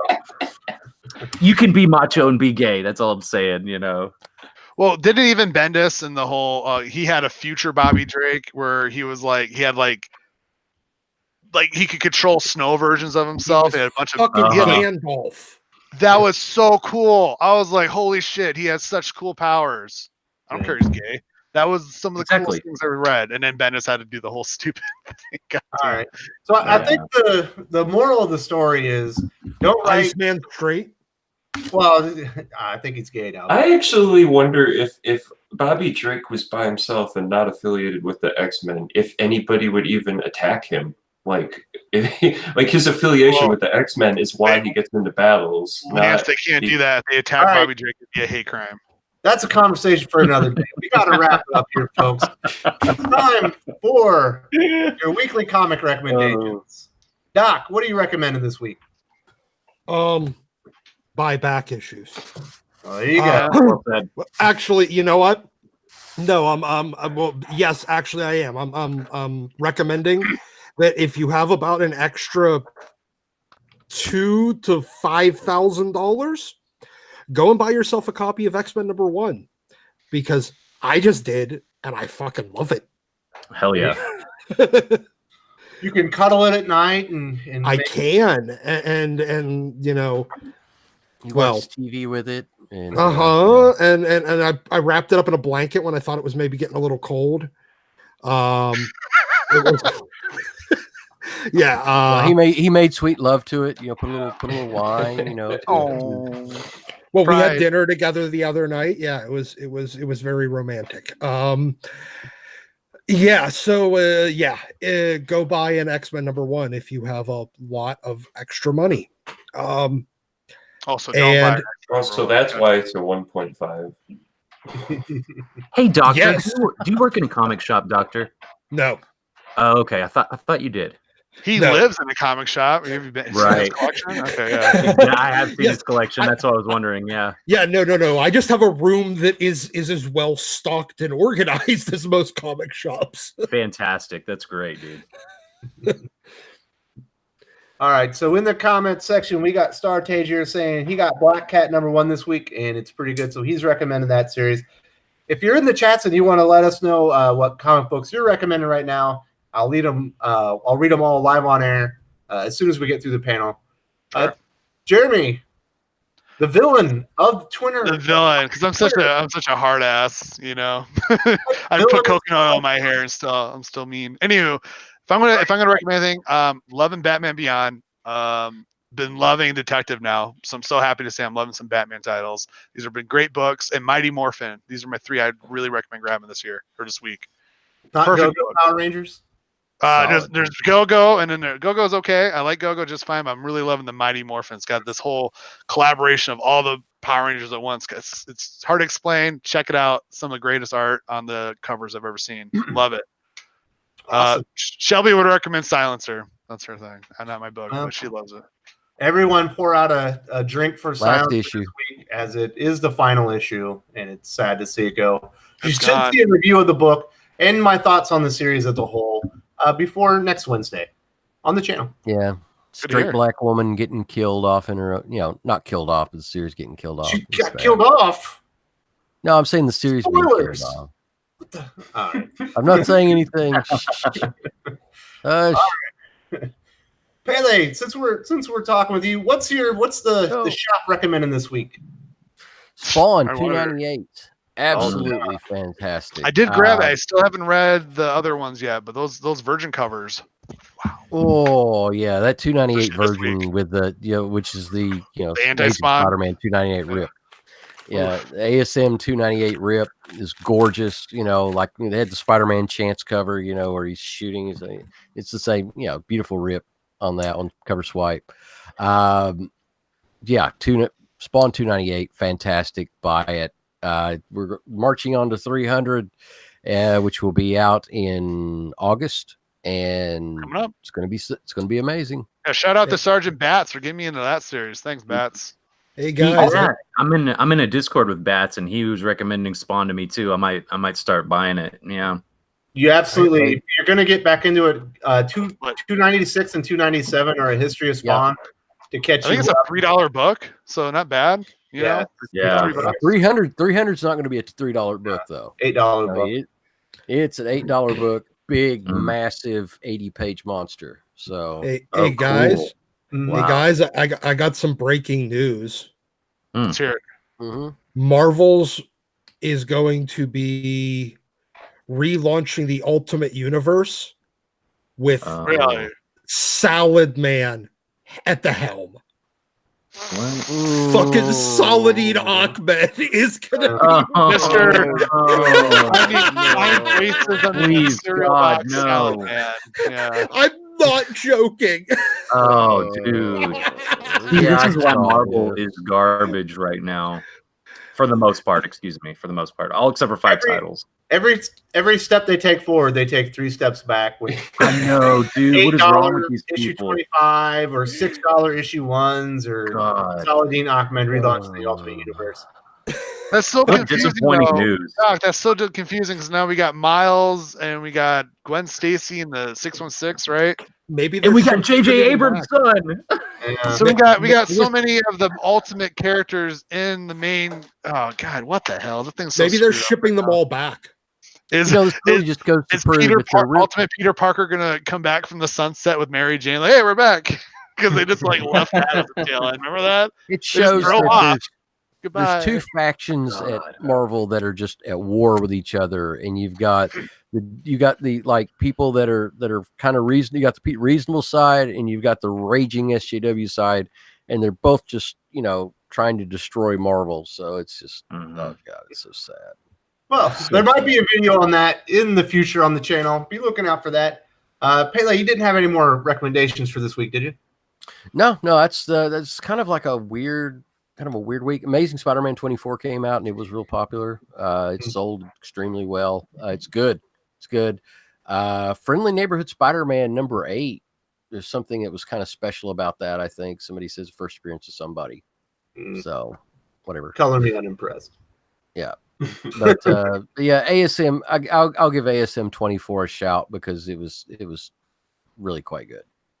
Awesome. So Lance, what are you recommending this week? I liked this grand design that we talked about. I think the last 2 issues are the best of the whole series. The first couple, the panels were a little too cramped, and then as he started getting into the 80s, I feel like his style started to echo the art from the period a little bit more, and I liked that more. I prefer that. So yeah, I go out and check it out. Yep. Championing Jeremy's story arc of the year. Well done. All right. So in the chats, Tevye Smoka is recommending Shazam. Mango Bed is recommending Weatherman Volume 2, Issue 1. We've also got a Super Sons from Tevye. Fiona Wolf is talking about Silencer's last issue. She's recommending that. We've got a Deceased.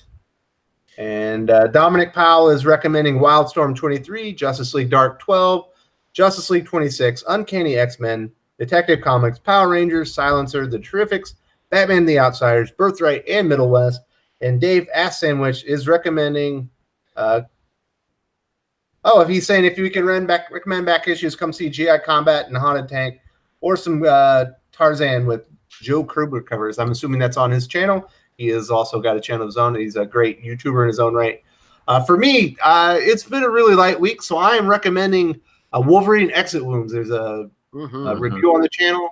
It's got a story by Larry Hama that is excellent. That is like Weapon X tale.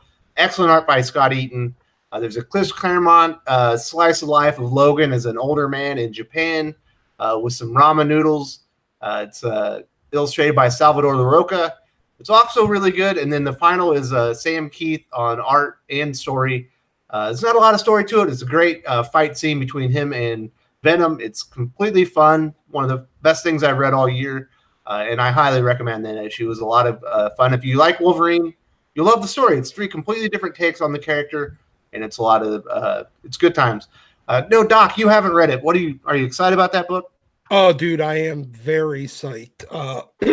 I really, you know what? Just seeing like the shots of the Sam Keith work, it brings me back to my, that late 80s, early 90s of the Sam Keith Wolverine covers for Marvel Comics Presents. Awesome. That were always so cool. Yeah, I agree with that. All right, so last but not least, Chase, what comic books are you recommending this week? It's funny that you said this week. So I guess maybe it came out last week, but it was Justice League Dark number 12. Mm-hmm. That is all that I bought last week, and all that I bought this week was Angel number 2. So that's all I can recommend. And then any alternative book on my pull list. I guess that was 3 weeks ago. So that's really all I bought. New comics, that is. I bought a couple of trade paperbacks. I went ahead and repurchased Clockwork Angels, which is actually it's a graphic novel. This is the used book that I bought. It was a graphic novel written by Kevin J. Anderson, right? So the story is from Neil Peart, who is, the drummer from Rush. Drummer for Rush, yeah. And they're my favorite band because they're very individualistic. They support Ayn Rand, and she's my hero. They named their publishing company after her works, capitalism, individuality. And Clockwork Angels was a book that actually came out that every single chapter in the book coincides with the lyrics to the album Clockwork Angels, which is their newest release. It was or their next to newest release, but they made a graphic novel about it. So I'm looking through that and it looks so good. That's interesting. Never heard of it. It might be on the list. And Rush is my band. After hearing the panel slurp on Brian Hill this whole time, if you want to jump on a new series, Angel has only released 2 issues. I don't even like the TV show, and I like the book. I think it's terrific. He's got a real feel for the character, and the art's actually pretty good, which is sometimes an issue with Boom Studios. So that'll wrap up the channel. Let's say bye to the panel, and we will sign off. Lance, if people want to follow you, where can they find you, my man? I'm on Twitter at RealLanceMan _, and I have a YouTube channel that has been dormant, but I will. I'm going to bring it back. I have to move this week, but next week I'm hoping to get video out. So that's a Comic Book Autopsy Report. Awesome. Jeremy, if people want to follow you and see the super villain on Twitter be mean to the nice innocent people, where can they follow you? Follow me at -1 digit on Twitter, and I'll be a big jerk to everyone with autism. Apparently, not nice. That's my thing. You are such a mean, nasty. How dare I screenshot my own notifications on Twitter? That was the crime I committed. This is the fun. Okay. Anyways, move on. He'll also flaunt his new relationship in your face about how happy he is and being domesticated. It's awful. It's disgusting. That's pretty gross. No one likes seeing that stuff. All right. Pele, where can people follow you, sir? You can find me Twitter and Instagram at @just_Pele. Twitter tends to be a little political. I get a little salty on there. But Instagram is mostly just comic covers, and I talk about some new acquisitions we get to the shop and personal collection stuff. So awesome. Enjoy. Definitely follow Pele if you want some good insight on the comic book industry. He's one of the few comic shop owners there that identifies what he does, and he will give you the 411 with no horseshit attached to it. So it's always great to see what he's thinking about the comic industry and the news that's being released. And Doc, where can people follow you, sir? Just on Twitter at Science Jesus, and mostly me yelling about the X-Men and occasionally shitting on Hickman for not knowing it, and also for yelling at the fucking Autism Brigade. And you can see Doc get blocked in real time by famous comic creators all over the universe, right? For no apparent reason half the time. He never gets out of line. They're just like, fuck that. What happened? I don't understand. I mean, hey, there's a lot that I've earned, but there's a lot that I haven't. All right. He's innocent, people. All right, so last but not least, I want to thank Chase from Gateway into Comics very much for joining us as our special guest this week. He has a fantastic YouTube channel of his own right. Some very great takes. He takes a different spin on it, talks about some different subjects in this channel, but we definitely agree on a lot of things, and I really appreciate him coming on the show, talking about his favorite comics of 2019. Chase, if people want to follow you, where can they follow you, my man? Oh yeah, thanks so much, dude. Man, I appreciate you watching too. I watch almost every video of yours, so at least halfway. I at least get halfway through, and some of them I make it all the way to the end. You have incredible content. Hey, here's what I like: you script your videos really well, and I don't put a lot of thought into mine. I just kind of talk off the cuff generally, so that's a difference there. But so I'm at Gateway into Comics on YouTube. I'm boring on Twitter. No one really wants to follow me on there, but I do take a flamethrower to really bad comic books on my YouTube channel. At the end, I always burn them if they're bad. And that's been the funnest thing. I think Ash commented on my stuff one time. He's like, it's really cathartic to watch you burn these comic books. And I feel bad. I didn't even know what that word meant. So I had to look it up. But yeah, it makes me feel really good too to watch those awful comic books burn. There you go, people. If you want to see terrible comic books die to the flame of Chase from Gateway into Comics, check out his channel. It's great. He, like I said, he does have a different style than me. I found that if I try to talk off the cuff, I go in a million different directions, and my videos end up being too long. So I have to kind of script them all, or my videos would be 30 minutes each. But if you want to follow me, I'm on Twitter at Wes_from_TC. And I'm here every day with the video right here on Thinking Critical YouTube. With that, that's the end of the show. Salamat po, and I'm out. Salamat po to you too. It's time to dance.